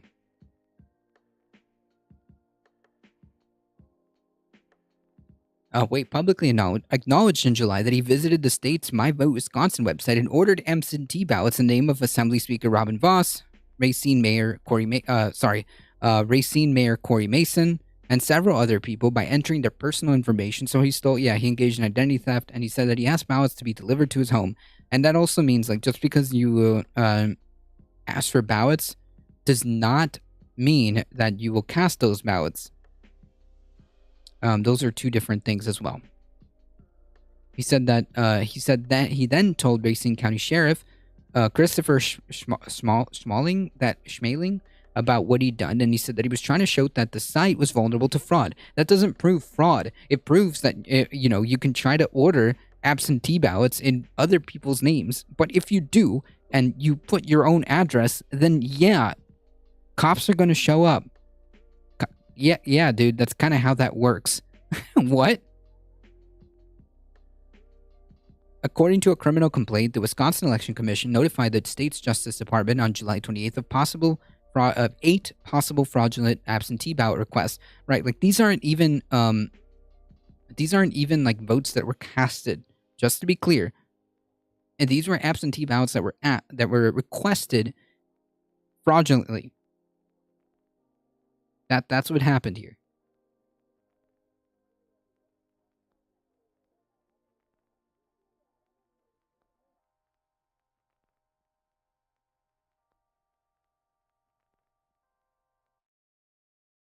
Request made through My Vote Wisconsin. Investigators discovered a letter that Harry Waite posted on the HOT government website. The group promotes honest and open, transparent government, and Waite is the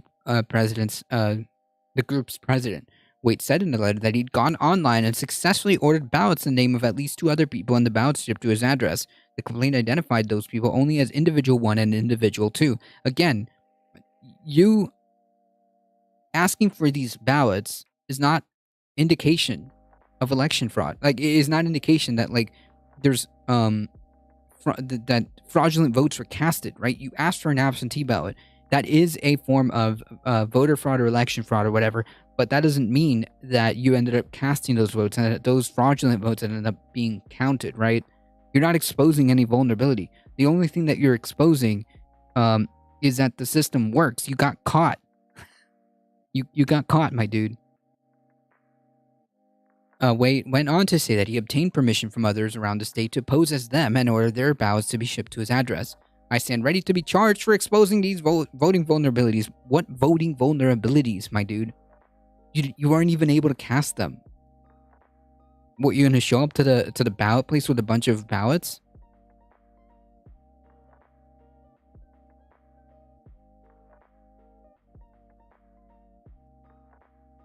We will see in November to see if the blue wave will prevail.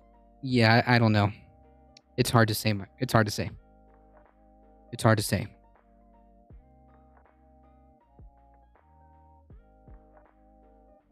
The needle has moved. I will say this. The needle has moved from this is going to be a abject disaster for the Democratic Party to a coin flip. It is, quite frankly, a coin flip. Although the chances in the Senate are looking a little bit better, that remains to be seen. We'll see. Investigators also found a video of a July 28 podcast in which Waite admitted that he had ordered ballots for both people to be sent to his address, as well as ballots for other people with their permission.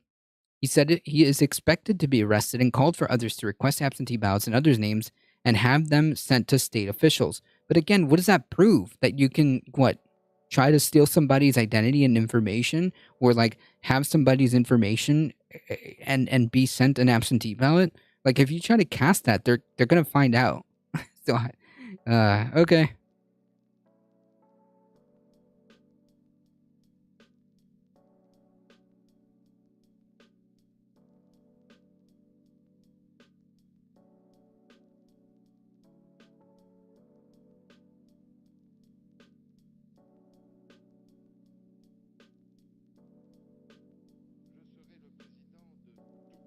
Sent the whisper, okay.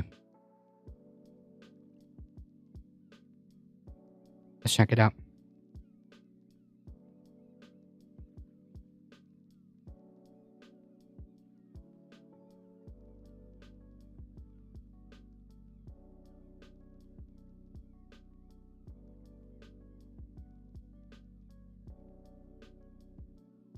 Oh yeah, this is it.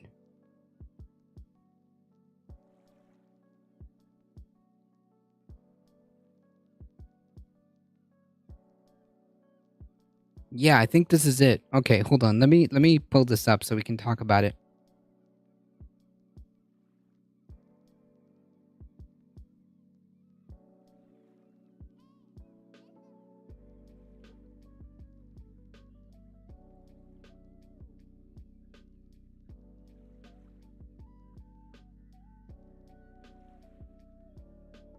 Okay. I think this is the same one. But we're gonna read it in just a second.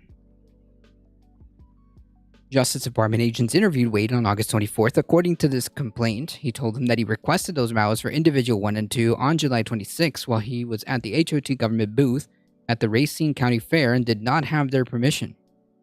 He said he knew he was committing a crime and would do it again. Yeah, these people are beyond reason. Wade is due to make an initial court appearance on September 8th. Yeah.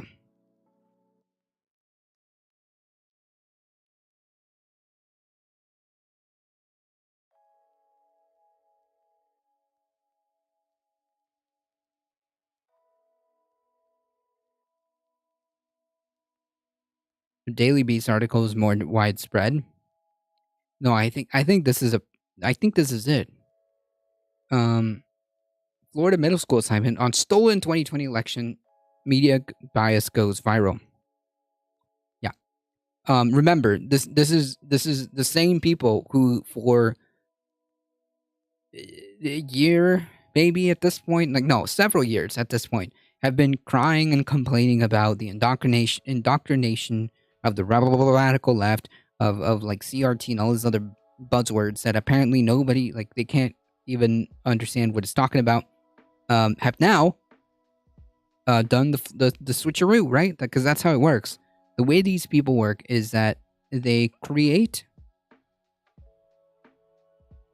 the scenario in their heads where they're the ones that are the victims. They're the receiving end of this bludgeon, whether it be the diversity thing, whether it be the CRT thing, whatever. They feel like they're being bludgeoned with this weapon. They have this perceived weapon used against them.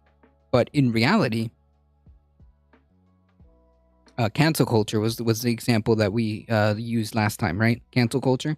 But in reality, it's them who want to use this. And no clearer example than here. A tweet picturing an assignment from a teacher, and of course, none of these free speech warriors, none of these clowns claiming to be independent journalists or centrists or whatever. None of these clowns are going to cover this. None of them.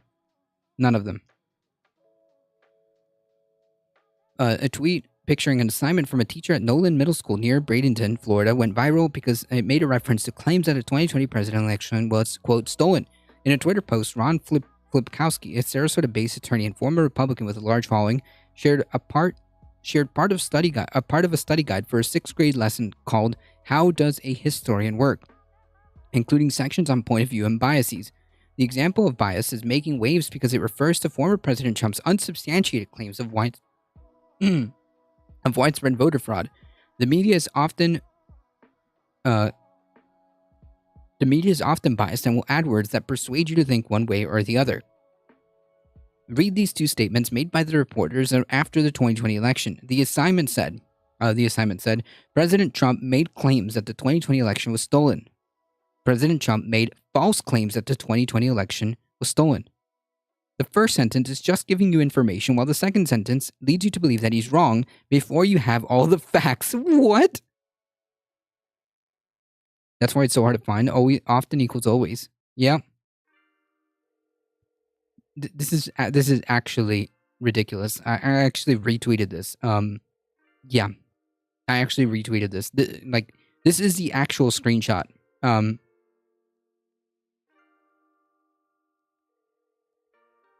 This is the actual screenshot.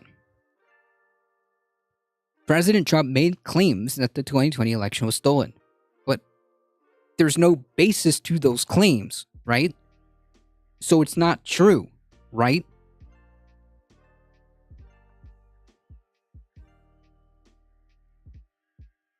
So what do we call something that is not true?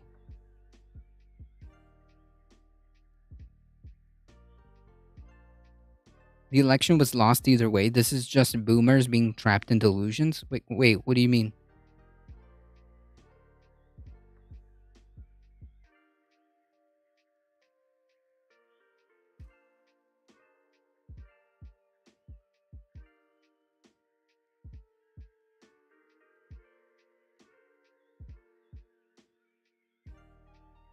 This statement, President Trump made claims that the 2020 election was stolen, versus President Trump made false claims that the 2020 election was stolen. Because they were false claims. He didn't just make claims that the election was stolen. He made false claims because none of them ended up being true.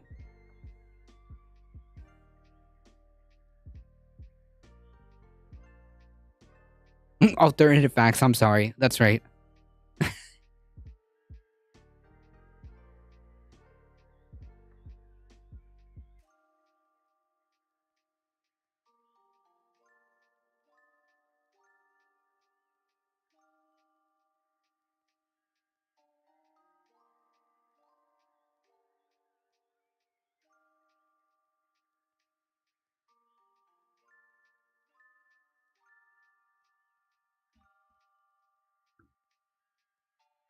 The assignment goes on to say the first sentence is just giving you information.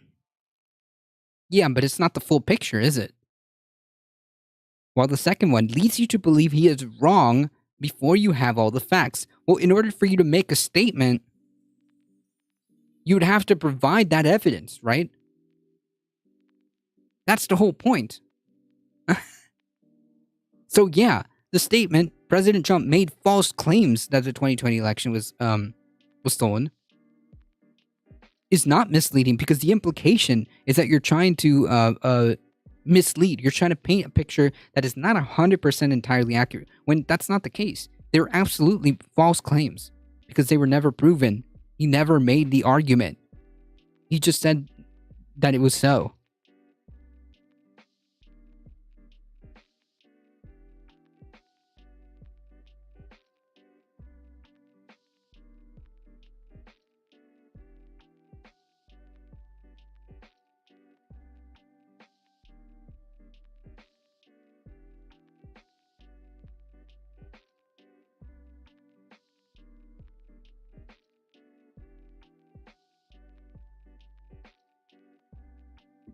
The teacher could have used literally any other topic to demonstrate biases, and this would not have been a thing. Yeah, but like this isn't even like this isn't even a good way of like demonstrating this, right?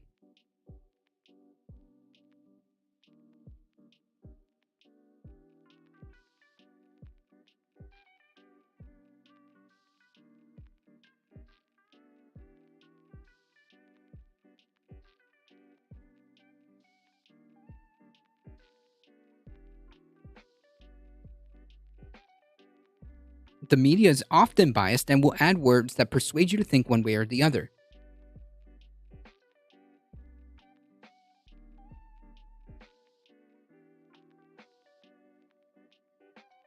I think that it's very obvious that this teacher is illustrating to us perfectly what biases are. Perhaps he should have been the case study here.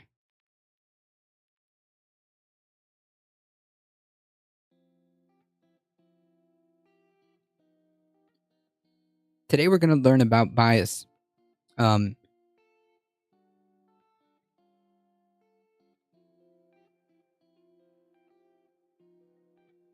This was supposed to be a lesson called "How Does a Historian Work?" Okay.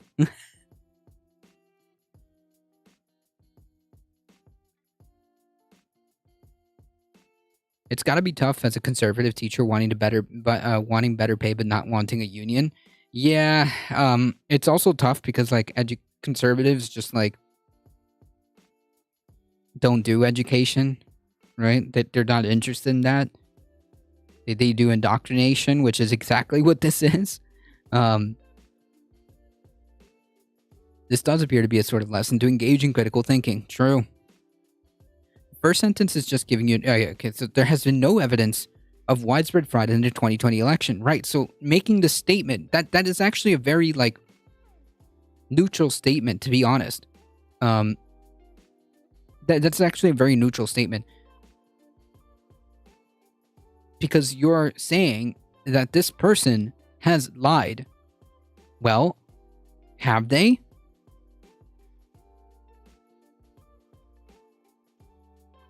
The implication here is that Donald Trump is lying, right? They're false claims, which they are. So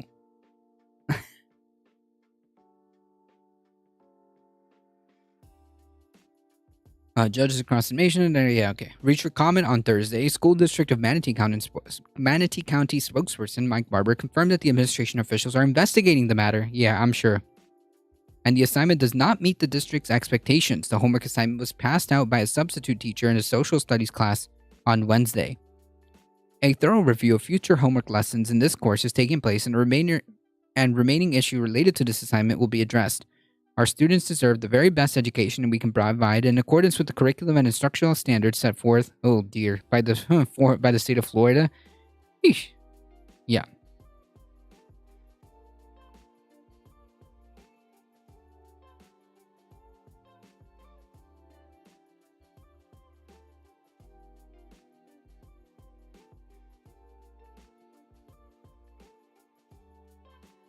Oh my god, I love how this ends with, like, should Florida 6th graders be asked about a stolen 2020 election? Vote in our poll.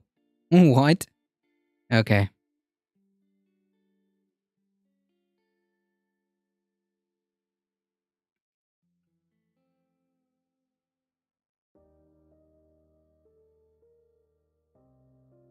A substitute teacher had the time to create a handout? No. Not on the spot. Maybe this was left by the previous teacher. Maybe the substitute teacher already had this in their back pocket as an assignment.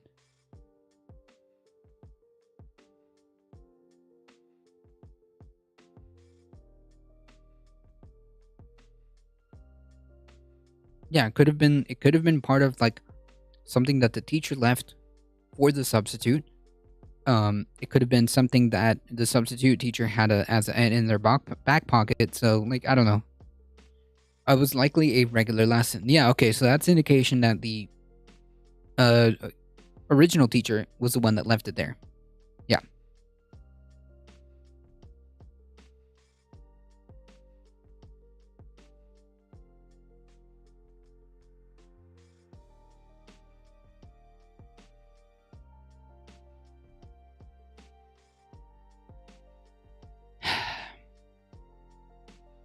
Absolutely horrific.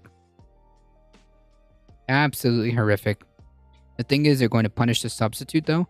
Wait, if this wasn't the substitute teacher's, like, curriculum, why would they punish the sub? That's kind of messed up. That's kind of messed up.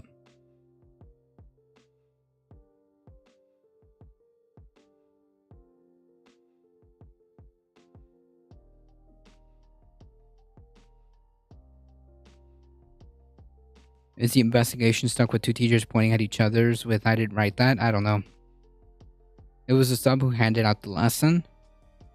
Yeah, but who wrote the lesson? I mean, maybe, like, the substitute has, like, some responsibility to bear by instead of, like, looking at it and being like, hey, this is not right, and then reporting it. Maybe that's where they messed up. But the person who actually wrote this lesson out should be the ones to take the full brunt, or most of the brunt, I guess.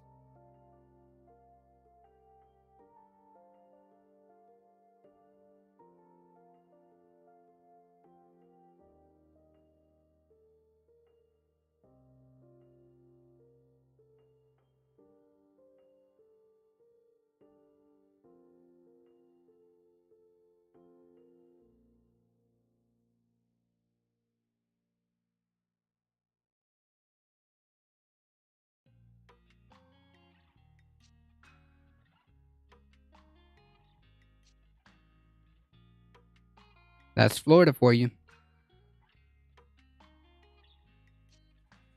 Alright, let's talk about this. Texas governor said rape victims can take Plan B morning after pill. Nice! Thank you, Republicans.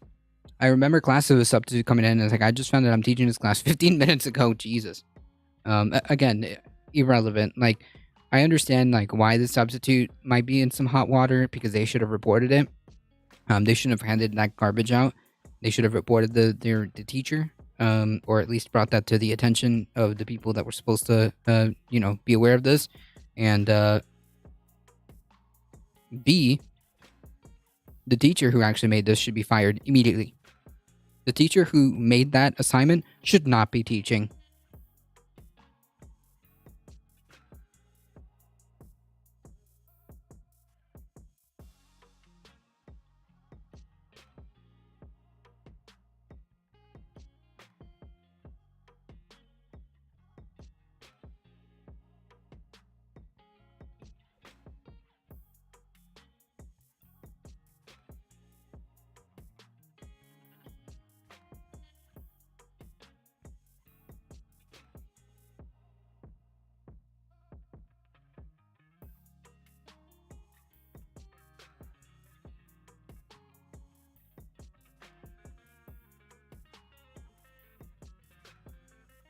How magnanimous. Thank you, Governor Abbott.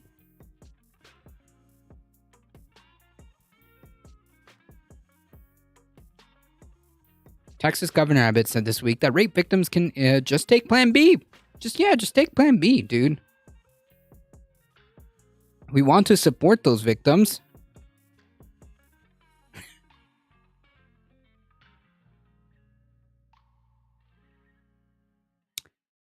Just one problem, dude. If life begins at conception for you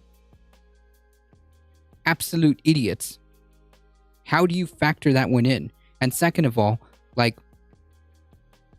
here's a problem. Victims aren't often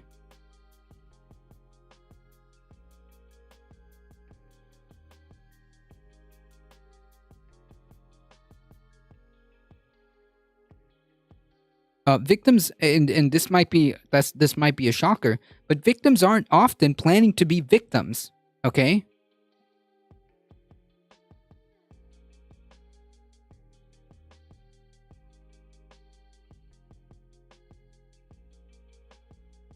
Isn't that one of the life begins when you're planning an outing with the opposite sex dates? Yeah, 100%.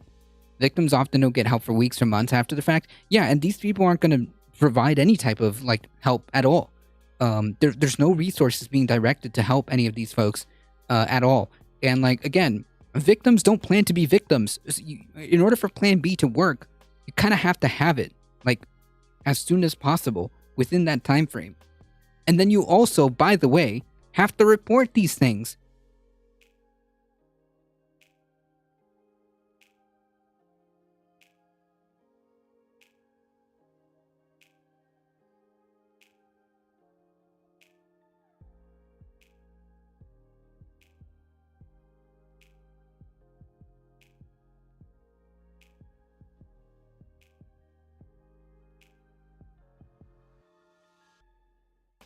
We want to support these victims, but also by taking away their bodily autonomy. That's how you want to support them.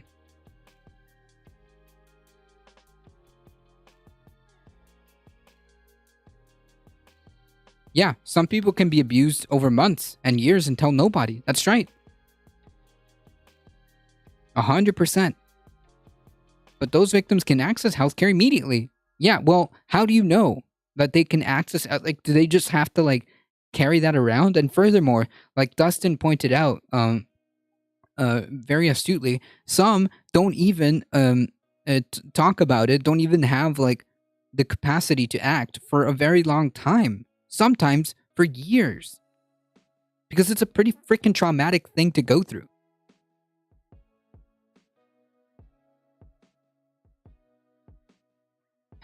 By accessing healthcare immediately, they can get Plan B and prevent a pregnancy from occurring in the first place. This is like indistinguishable from like other gross Republican comments regarding this. I think some other, who was that freaking ghoul who was like, yeah, the female body has a way of shutting it down. That's literally indistinguishable from that type of comment.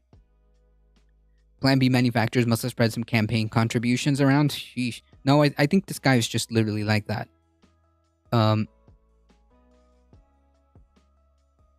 I think this guy is literally just like that. By accessing healthcare immediately. So you're going to start teaching third graders that they need to know. Yeah, basically, he's expecting, like, these people have absolutely no, they don't see women as people, right? So they don't care.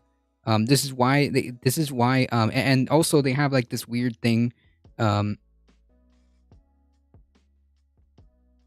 yeah, with kids, because yeah, that's the whole point. They don't want victims reporting this. They want to make it as traumatic as possible so that they don't want to give them support. They want to take away their bodily autonomy. So I have only one conclusion to draw from, which is that they're actually pro rape. They're actually pro rape. That's the only conclusion I can think of.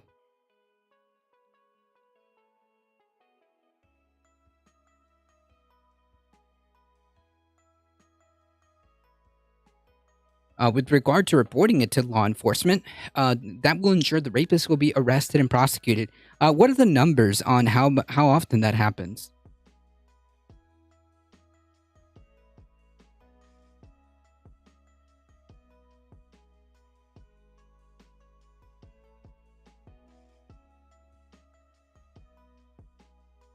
Texas abortion trigger law, which passed in 2021 in anticipation of the repeal of Roe v. Wade, went into effect last month, putting in place new criminal penalties for abortion and offering an exemption only for certain health emergencies.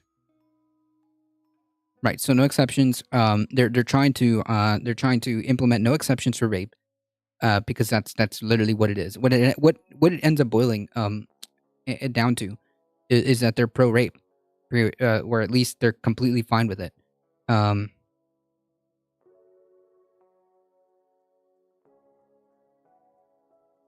The Lone Star State bars abortion as early as 6 weeks into pregnancy, which is one of the strictest in the nation, and prohibits abortion before many people know they are pregnant.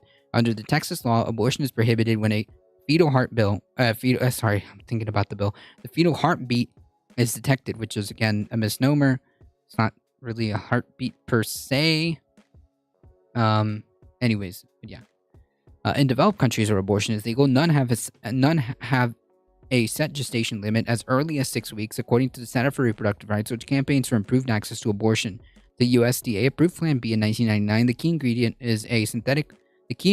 in a pill is called a synthetic hormone called I'm not even going to pronounce this, levonorgestrel. The drug stops an egg from being released from the ovary or prevents fertilization of the egg by sperm. If there has been a fertilization, Plan B may prevent a fertilized egg from embedding in the uterus, but if the egg has already implanted in the uterus, the morning after pill will not work. Emergency contraceptives are intended to use within 72 hours after sex, but most are effective if taken with 24 hours. Once you start heading into the 72-hour, that gets dicey. And depending on also the person, too. So, that's not always 100%. I mean, if you get to it early enough, fine. But how are you... We're talking about, like, rape victims here.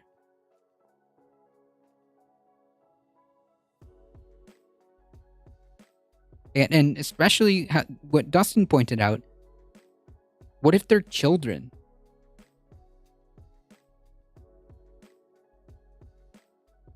What if they're like teenagers?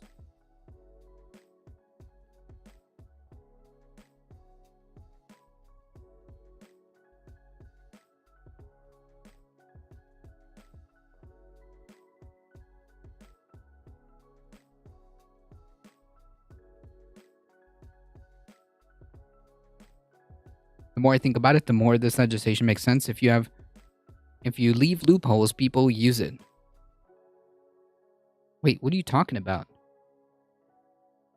What loopholes? What are you talking about? I noticed you never answered my other question too. I made a comment. What are you talking about? What does that mean? The more this legislation makes sense. So you are comfortable with the idea that rape victims don't have recourse. You're okay with that? Is that what you're saying? You're saying that you're completely okay with rape victims having essentially little to no recourse, and being told that, yeah, dude, just expect to be a rape victim, so make sure you have plan B on you.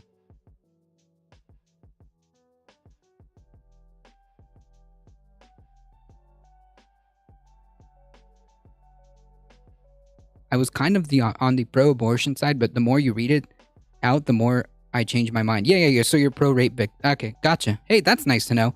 Oh, yeah. 10-year-olds can just drive to the pharmacy, pull out their credit card, and buy the pills, right? And parents, I guess, are expected to stock up on Plan B in case, their child gets raped. Because I guess that's the Republican way. Yeah. So what you're saying, Hilfi, whatever the fuck your name is. Yeah, you're pro-rape, dude. That's nice to know. That's cool. You're comfortable with the idea of rape victims getting less and less resources. Gotcha. Nice. Very cool.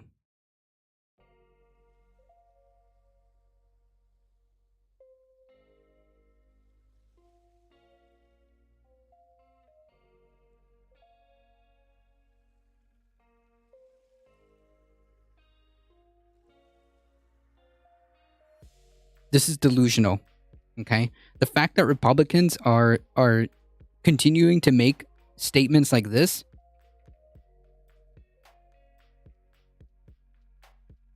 is completely asinine. Yeah, I'm comfortable with it because it will never happen to me. Yeah. Yep. That's the conservative logic. You're 100% correct. That's the conservative logic.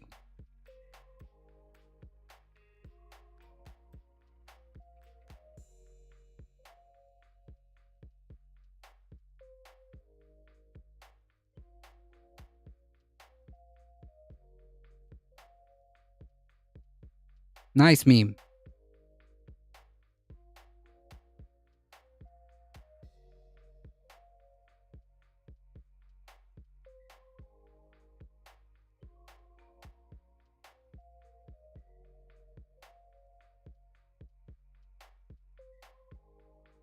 Twitter had a new plan to fight extremism, and then Elon arrived.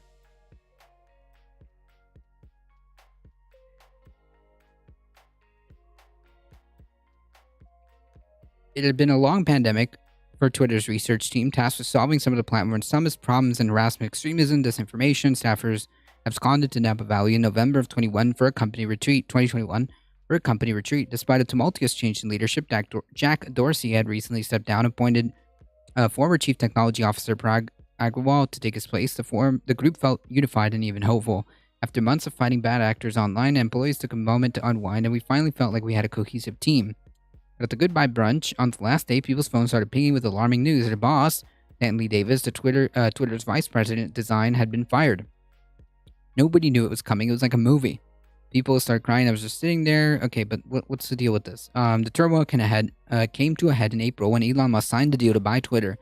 Interviews with current and former employees, along with 70 pages of internal documents suggesting chaos surrounding Musk's acquisition, pushed some teams into the breaking point, prompting numerous health researchers to quit, with some saying that their colleagues were told to deprioritize projects to fight extremism in favor of focusing on bots and spam. The Musk deal might not even go through, but the effects of Twitter's health efforts are already clear. The health team, once tasked with fostering civil conversations on the famously uncivil platform, went from 15 full-time staffers down to 2. On stage at TED conference in Vancouver, the beanie-clad CEO talked earnestly about investing in automated systems to proactively detect bad behavior and take the burden off the victim completely. That summer, the company began staffing up a team of health researchers to carry out Dorsey's mission. His talk convinced people who had been working in academia or for larger tech companies like Meta to join Twitter, and inspired with the prospect of working toward positive social change. Anyways, what's the point of this article?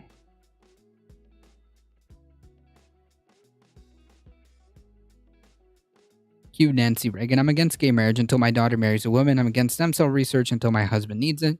Right.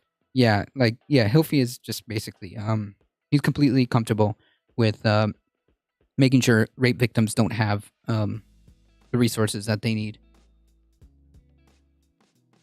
Pretty sure that's what you want.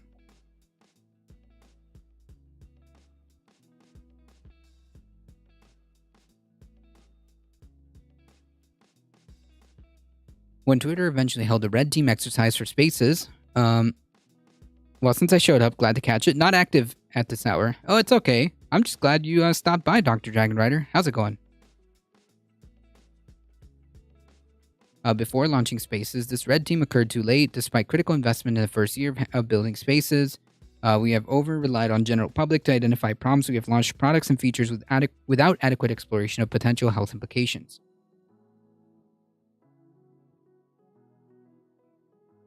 Later this year, Twitter walked back plans to monetize adult content after a red team found the platform had failed to adequately address child sexual exploitation material. Uh-oh.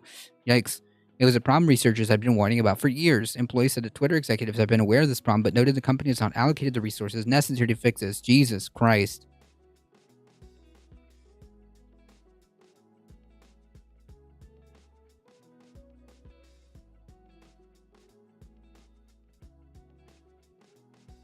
Going okay, thanks. That's good to hear.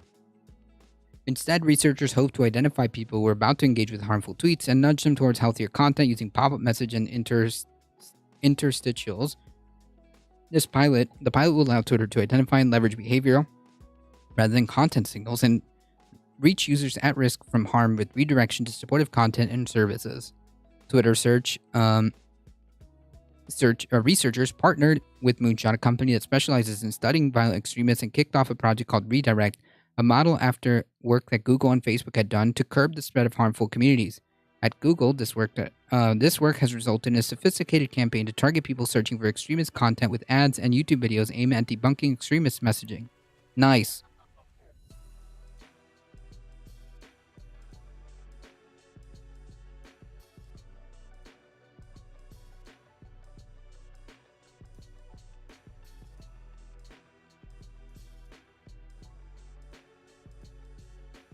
I just applied at Twitter. Glad I didn't get a call.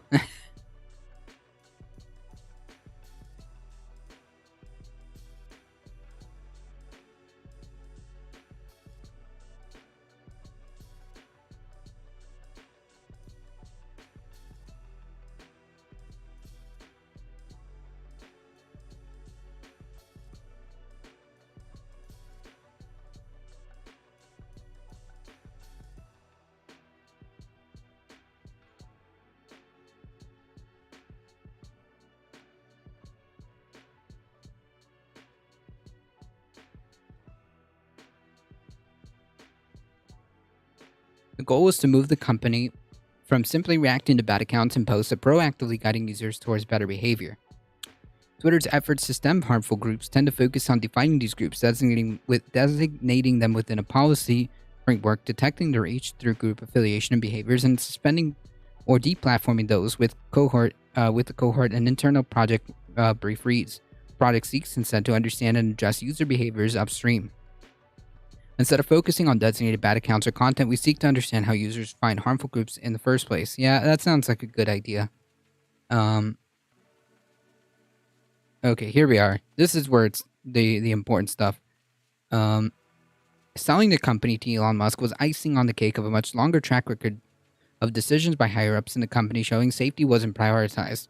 Multiple former researchers in turmoil associated with Musk's bid to purchase the company was a breaking point and led them to pursue other work. The chaos of the deal made me realize I didn't want to work for a private Musk-owned Twitter, but also I didn't want to work for the public, not Musk-owned Twitter. I just no longer wanted to work at Twitter.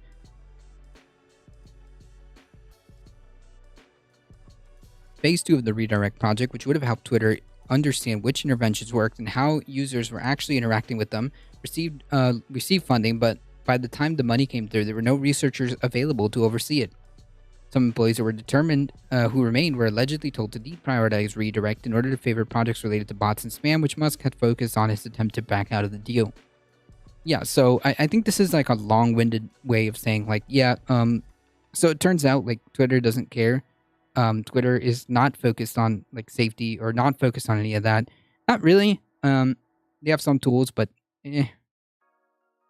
they're focused on making money. Wow, and to surprise, to which I hope of nobody, that is the goal of a company. That is the goal of a company, to produce as much profits for the shareholders as possible. That's literally capitalism. So yeah, I think this is a long-winded article, which can be just summed up in the sense that, like, yeah, Twitter, it turns out, deprioritizes safety and violations of terms of service and all this other stuff because money. I think that's it. Because money. All right? That's what I get from here.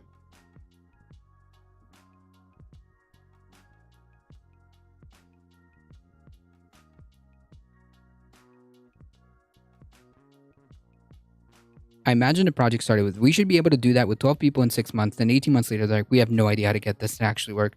Maybe. Maybe they realized it was going to cost a lot of money and they were not interested in that after the fact. They bit off more than they bit off more than they could chew. And once the Elon Musk deal was announced, they tried to focus everything on making that happen. And yeah, money. That's all I can say.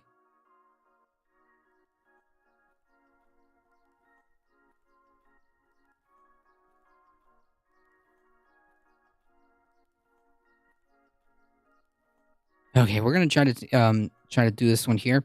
Stop the Steal is a metaphor. This is a article that was done through the Atlantic, but this one was a bit of yeah, this one was last month, a couple weeks ago, I should say.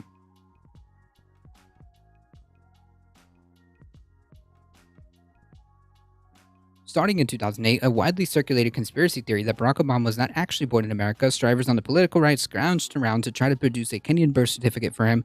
They filed state and federal legal complaints alleging that Obama was not eligible to be president, but proof of this theory was never a requirement for subscribing to it. You just simply had to believe that a black liberal with a Muslim-sounding middle name was not, quote, one of us. Yeah, it's basically what it was, really. And several points during the Obama presidency, almost a quarter of Americans did. It's wild. That's wild that many people actually even entertained that idea. At all. This is wild. The country has not changed much. There's Skopko, a Harvard sociologist and political scientist who has studied the Tea Party movement and right-wing grievances of the Obama years, draws a straight line from that era to today's Stop the Steal efforts. I mean, yeah, you just have to feel very strongly about something, and in this case, a conspiracy theory that the former president, Barack Obama, was not actually born from here, and yeah, so therefore he's not, like, eligible to be president. So yeah, you don't have to believe it. It just has to make you feel a certain type of way. The same thing with Stop the Steal. Stop the Steal says there's a conspiracy theory, and that conspiracy theory changes depending. Sometimes they'll say that it's some kind of coordinated effort by the Democratic Party. It could be a conspiracy theory between the Dominion Smartmatic voting machines along with whatever old dead leaders from other countries, from foreign countries, like, whatever. It doesn't make any sense. There was never any proof of this. But it doesn't matter. The facts aren't necessary. Yeah. So yeah, I think this is relevant. I talked with Skopko on Wednesday about that connection and roots of resentment in America. McCain and Ted Cruz was not actually born in the U.S. McCain was a Mexico military base, and Ted just straight up born in Canada. Yeah, but I think if they're in an American, even though it's in Mexico, an American military base, I think that's okay. And I think there's another requirement. It's not just that they were. Wait, was Ted Cruz actually born in Canada? Not sure. Either way, the hypocrisy is noted. Dr. Dragon Rider, the hypocrisy is noted.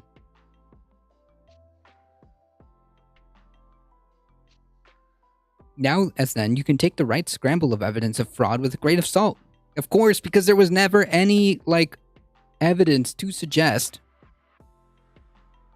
they are GOP and they don't care. The Mexico one is okay. Cruz was born in Canada to an American pair. Oh, okay. I see.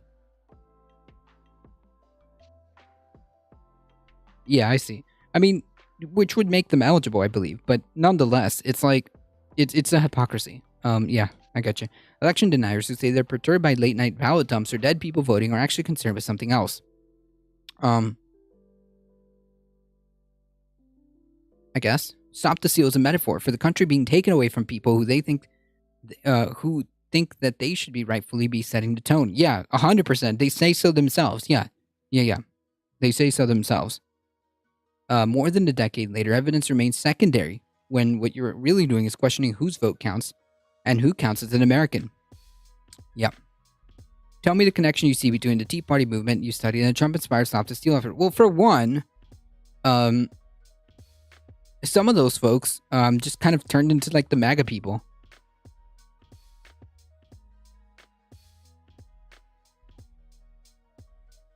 There's a definite line. Opinion polls tells us people who participated in or sympathized with the Tea Party, some groups are still meeting, were disproportionately angry about the immigration and loss of America as they know it. Like, I don't even know what that means. Loss of America. Okay, whatever. They became the first chorus. Yeah, exactly. What? That's exactly what I said. Yeah. They're the same people. They come from the same roots. I'm quite certain that some organizations that were Tea Party labeled helped organize the Stop the Steal stuff. Which makes, that would make total sense. Fun fact, I'm never going to be able to pronounce this. Scott Poole is like the 9th and the most cited political scientist today, which is pretty impressive. Nice. Trump has expanded this appeal of an angry, resentful, ethno-nationalist politics to younger whites, but it's the same outlook. Yeah, exactly. So how do you interpret the broader Stop the Steal movement?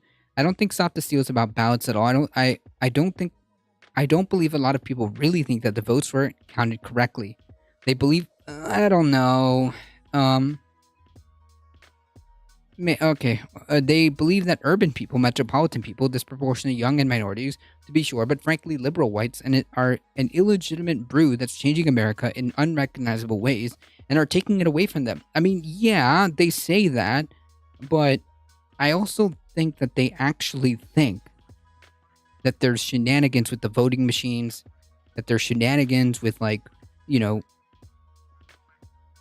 the way the votes were administered and counted. But I don't know. These two aren't mutually, necessary. Stop the Steal is a way of saying that. The Stop the Steal is a metaphor. And remember, they declared voting fraud before the election. Yeah, well, that's a good point. Other fun fact, there was a period in the 80s where Noam Chomsky was the most cited source in all academia, including the Bible. Nice. A metaphor? Yeah, it's a metaphor for the country being taken away from people who think that they should rightfully be setting the tone. Doug Mastriano said it in so many words. It's a Christian country. That doesn't mean we'll throw out everybody else, but they've got to accept that we're the ones setting the tone. Yeah, and how do you there's only one way you do that, by the way.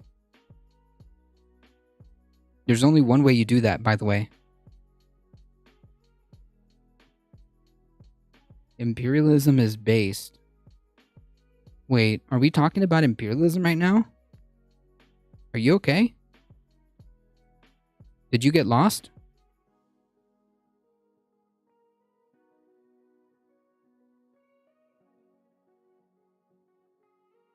You've been following since August of last year.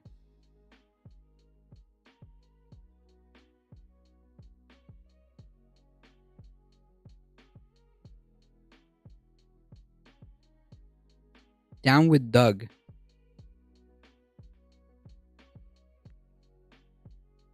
Down with Doug Mastriano? I agree with that. I'm just not understanding what imperialism is based has to do with anything that I'm saying. I'm just trying to figure it out. That's what Hungary has been in mind. Viktor Orban has been going a little further. There are more muscular and violence-prone version of the same thing. True. People in 2016, which to that comment, no, imperialism is not based. Not based. Not good. Lefties, She-Hulk, and Dr. Seuss. The culture war is like a war on drugs and virus. It's resolution. Yeah, well, I don't know. I think the culture war is different. The war on drugs is very, I think their imperialism is good. No, it's not. Imperialism is bad.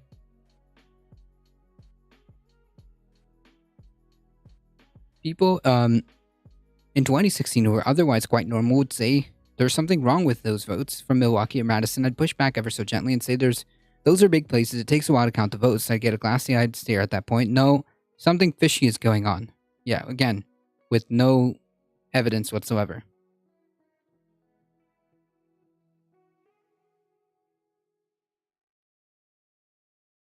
USA number one? Not really. We're actually pretty low on a lot of things. We're pretty low on education. We're pretty crappy on healthcare. We're pretty crappy on environmental stuff. Number one, military. That's all that matters. Not really. When your citizens don't have healthcare, when your citizens don't have education, yeah, that's not really something to be proud about. Not at all. It's actually quite embarrassing. They feel disconnected and dominated by people who have done something horrible to the country. And Trump gave a voice to that. He's a perfect resonant instrument because he's a bundle of narcissistic resentments, but he's no longer necessary. I don't know what that comment means, but yeah, go fuck yourself.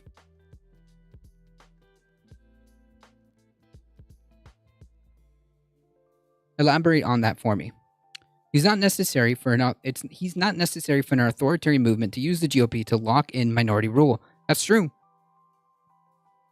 The movement to manipulate election access and counting is so far along, I think it's too late and we're vulnerable to it because of how we administered local elections. Absolute clown. The US is number one on Trump MAGA nonsense. Yeah, well, no, I don't know.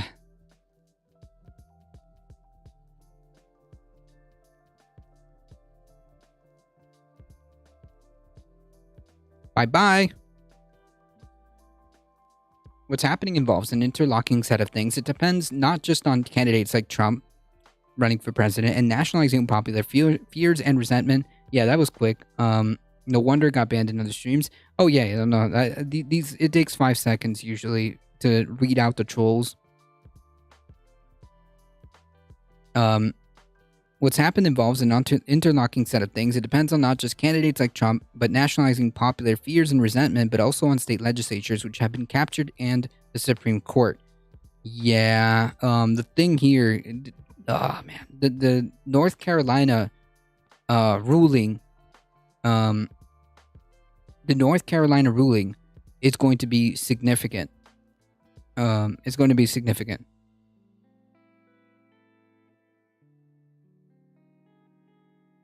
In what, in the degree of eft, the degree of eft that we are in.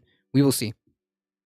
The court is a keystone in all of this because it's going to validate perfectly legal manipulations that are really about locking in minority rule. In that sense, the turning point in American history may have happened in November of 2016. The turning point towards what? Towards a locking in. This is fascism. Okay, this is a long. You can just describe this as fascism. Towards a locking in of minority rule with along ethno-nationalist line. This is fascism. The objective is to disenfranchise Metro people. Fascism. I see a real chance of long-term federal takeover by forces that are determined to maintain a fiction of a white Christian Trumpist version of America. Fascist. Yeah. Yeah. What they're describing is simply fascism. That can't work on the long run because the fastest growing parts of the country are demonized in that scheme of things, but a lot of things liberals do play into it. Democrats are the party of strong government, and they're I don't know if I 100% agree with that statement. And they're almost as fixated on the Trump presidency as Trumpists are. People on the I do agree with this. People on the left started bashing Joe Biden less than a year into his presidency. Why won't the president just exert his will? Well, that doesn't work. The hours late in this election, this fall is critical. Why so? Well, we've got about 5 pivotal states where election deniers, the culmination of the Tea Party Trumpist strand of the GOP, are close to gaining control of the levers of voting access and counting the results. Oh, man. And I think 20 gubernatorial candidates that got nominated for the GOP are election deniers. You're gonna have to let me take a second before I start speaking more, nonsense. Let me take a second. Yep, that's right. Andy Biggs. 20.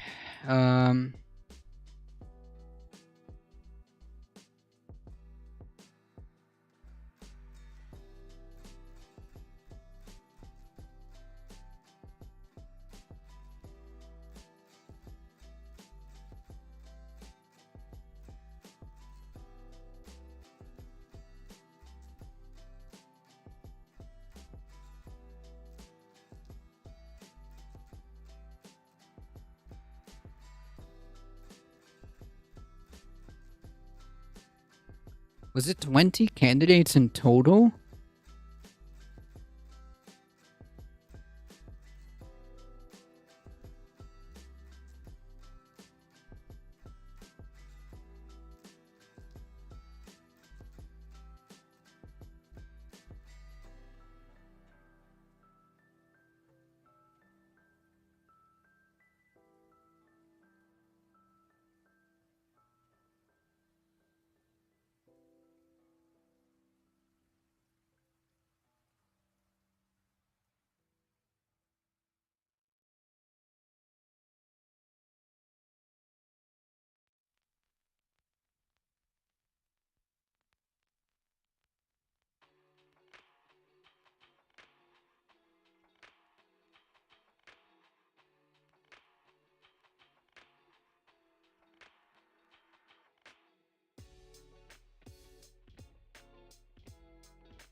In Michigan, Peter Meyer, one of 10 Republicans to support Trump's impeachment, lost his battle against Gibbs.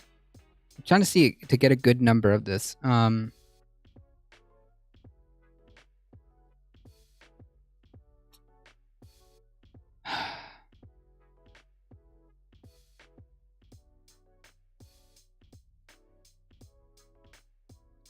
Okay, so 1, 2, 3, 4 who have earned Republican nomination for positions which they would wield considerable powers over elections.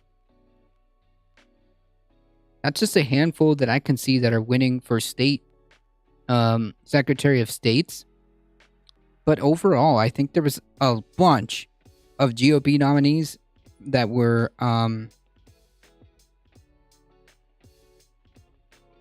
being nominated for gubernatorial candidates and for Secretary of State, which are in unique positions because those hold incredible power when it comes to this. I was listening to this on and off. I do agree with Scott Pointer's assessment that people don't really believe it, even though they think they do. It's the same kind of thing you see in the Arlie Hochschild's work, where people get inflicted by deep life experiences that incrementally feel more insecure as those ideas become more challenged. People's way of life, as wrong as they may seem, are still deeply felt and real to those who feel them. Yeah, so... yeah, maybe.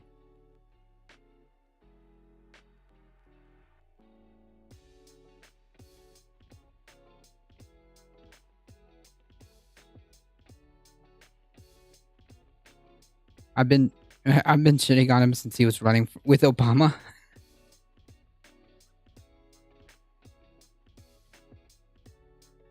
Any Democrat would do that. Maybe not Manchin or Sinema. Anyways, I was really hoping for a president that would block Trump and do more.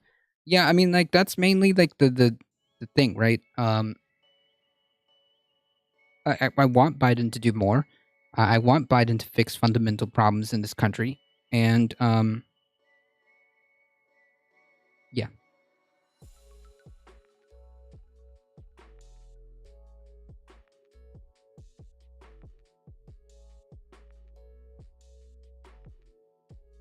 So what would you say is on the ballot of 2022? The locking in of a minority authoritarian rule.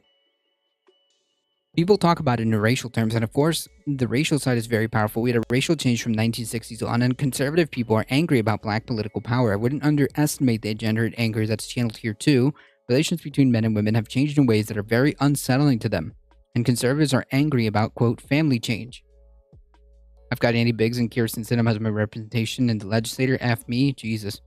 This is directed at liberal whites too. Tea parties talk about white people in the college towns who voted Democratic voted Democratic the way the rulers of Iran would speak of Muslims that are liberal as near devil. What are the roots of resentment? The suspicion of cities and metro areas is a deep strand in America, and this spirit has been deliberately stoked and exploited by people who tried to limit the power of the federal government. They can build on the fears that conservatives have, and how their children leave for college and come back thinking differently. As soon as you get away from places where upper middle class professionals are concentrated, what you see is decay, and people see that they're resentful of it.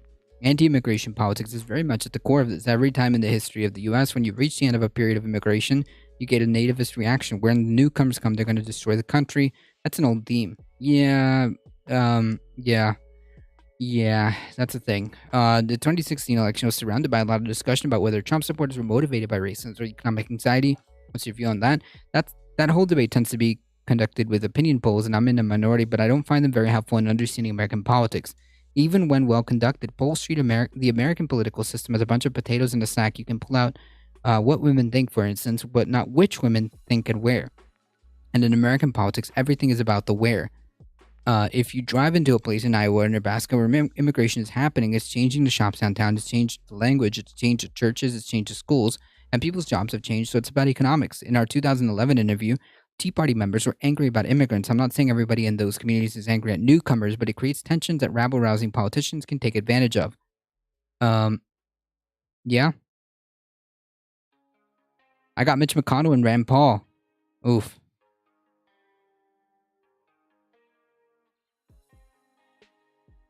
Am I mistaken? Maybe Twitch and Twitter don't want AOC and Bernie, but do normie Dems independent voters want that and not counting apathetic? Well, like, the thing is, I like, bringing up Bernie is not really like, it's a moot point because, like, he's not going to run. I don't think he's going to run. And it's a moot point, you know? If you're saying, do you think that people want more progressive candidates? I would say yeah.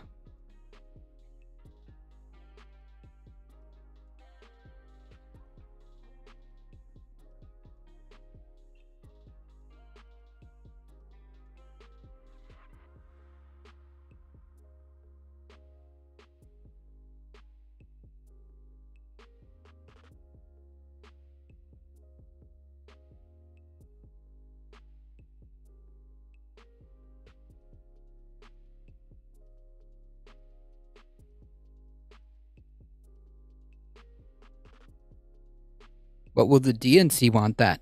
I don't know. If there is a progressive candidate that shows up for primaries, then I believe that we should try to support them as much as possible.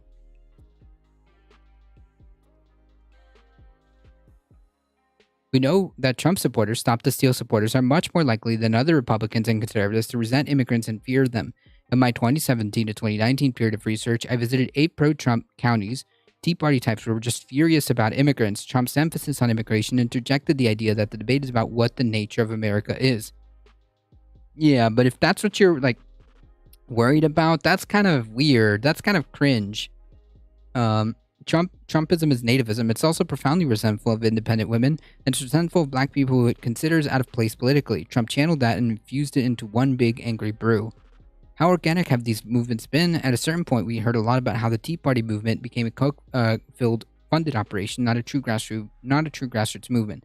The Tea Party was not created by the Koch brothers; it was taken advantage of by the Koch brothers. But the Kochs were not anti-immigration. The Tea Partiers really were. The Kochs did not control the results. The Kochs didn't select Donald Trump. They didn't even like him. Marco Rubio was their guy. The Chamber of Commerce crowd wanted a Bush. Both easily were dispatched by Trump. Republican leaders could have done something, and they still could. The real story is about Republican Party elites and their willingness to go along with what they've always known was over the top. That's a mystery that's a little hard to completely solve. A lot of opportunists think that they can ride this tiger without it devouring them, even though sometimes it does. Yep. At this point, what does resistance in the party consist of? Mitch McConnell taking a day to start denouncing the FBI. That's it.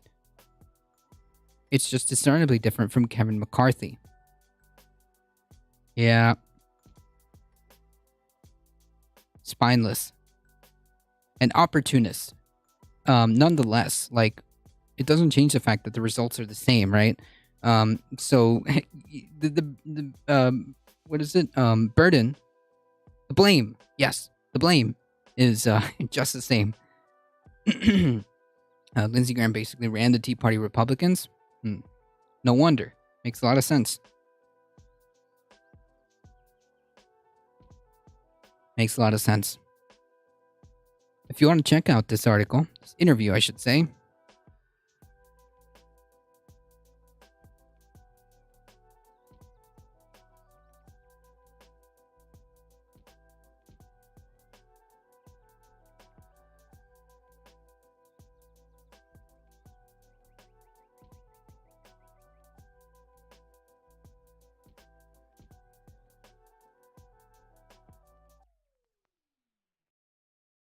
all right, folks. I, unfortunately, have to get going. It is past 8 p.m. I do have to get going. I sent you a thing. Not necessarily relevant, but it's awesome. Oh, yeah, you sent me the, you could sign off without it. Okay, we can do that.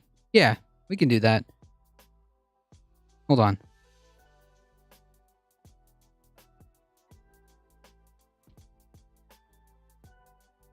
While Georgians are paying more, Senator Warnock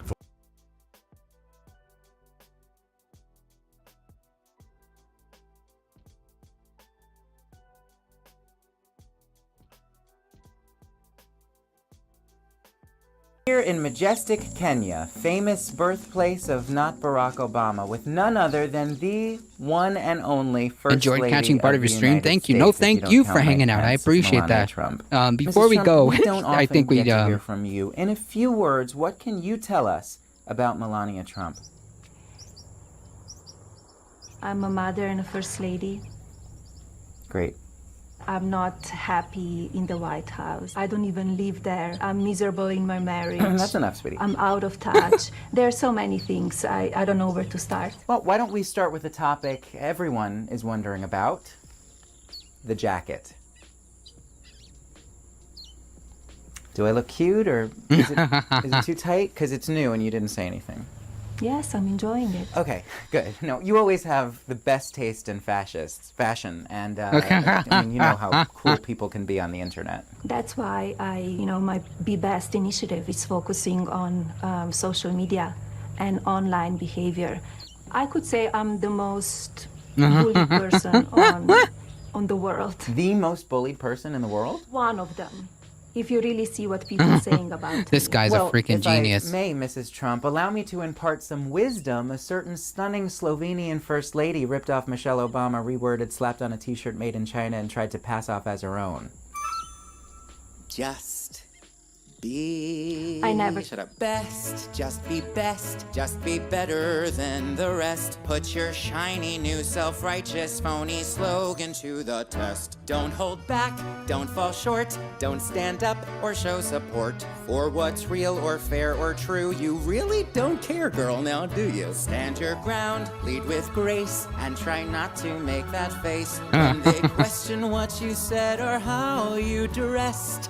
Be kind and virtuous, and also tell your husband to be best, not the best, just be best. You hear that, boys and girls? Don't be crass, don't be cruel, unless on Twitter or in school. Keep your temper and remember our First Lady's golden rule. Contradict, solid proof, be indignant and aloof. Human dignity, dismiss it. Be despotic, be complicit. Don't unite, just divide. Then ignore the other side when they exercise their privilege to protest.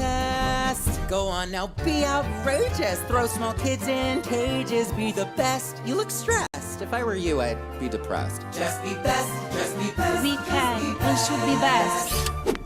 Good is not the best, and if you're better, you're still less than being best. So be the best. SB Harkin, how's it going? Could. Don't be not as good as being better. Don't be as good as being might better. as well What? be not so good. Hey, buddy.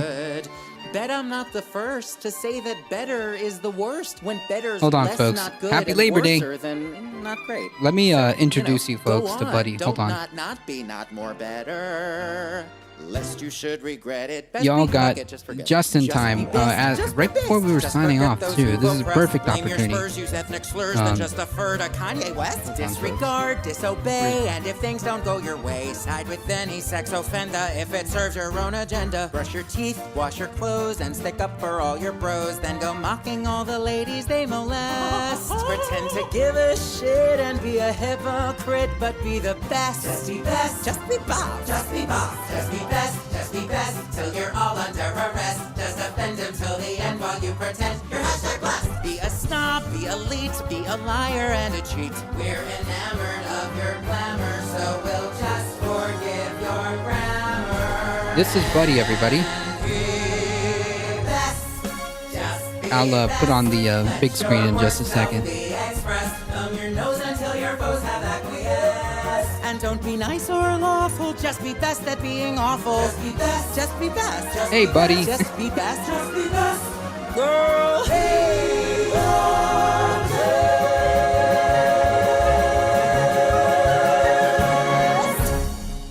Be best. That's too funny.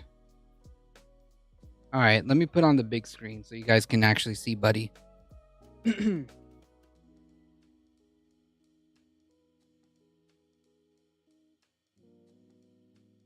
This is Buddy, everybody, and he's currently purring. Bark, bark, kitty.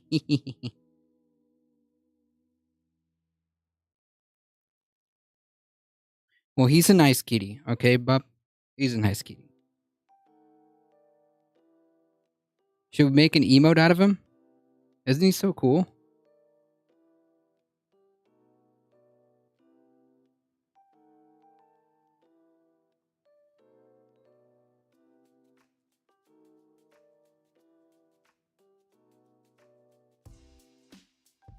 A new kitty?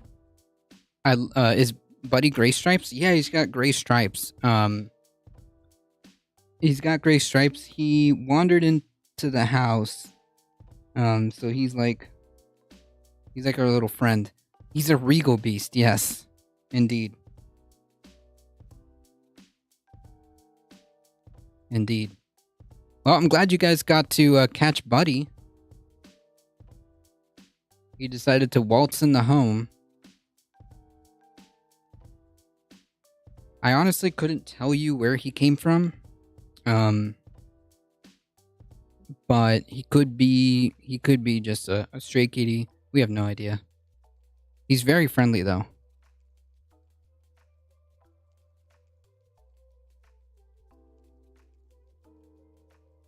How's Vaquita doing with Buddy? Well, okay, so I guess I should probably tell the story. So, was it yesterday?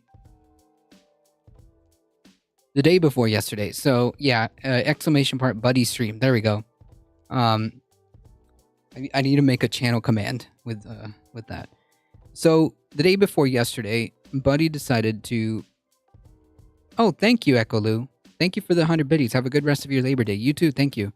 The day before yesterday, Buddy decided that he was going to bust through the door, chase Makita all the way to our room, chase her under the bed, came out of the bed, and started playing with her toys.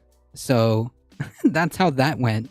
That's how that interaction went. No, they did not fight or anything like that. They just like chased each other. That's it. Yeah. Yeah, so Vaquita was not happy that there was an intruder in the vicinity. But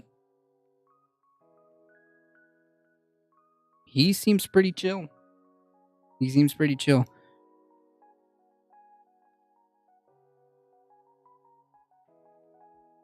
I'm glad you guys got to see that.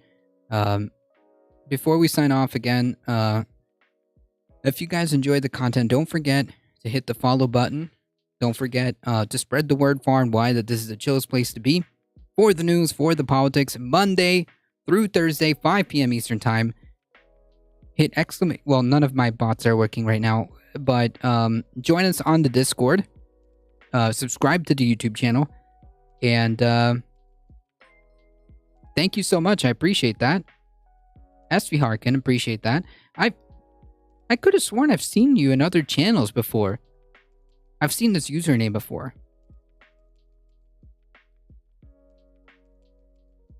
I could have sworn long ago. Okay, I could have sworn like it. I don't know. The name sounds familiar. But either way, thank you so much for the follow. I appreciate that, folks. As always, please stay safe. Please take care of each other. I love y'all, and I hope to see you guys in the next one. See ya.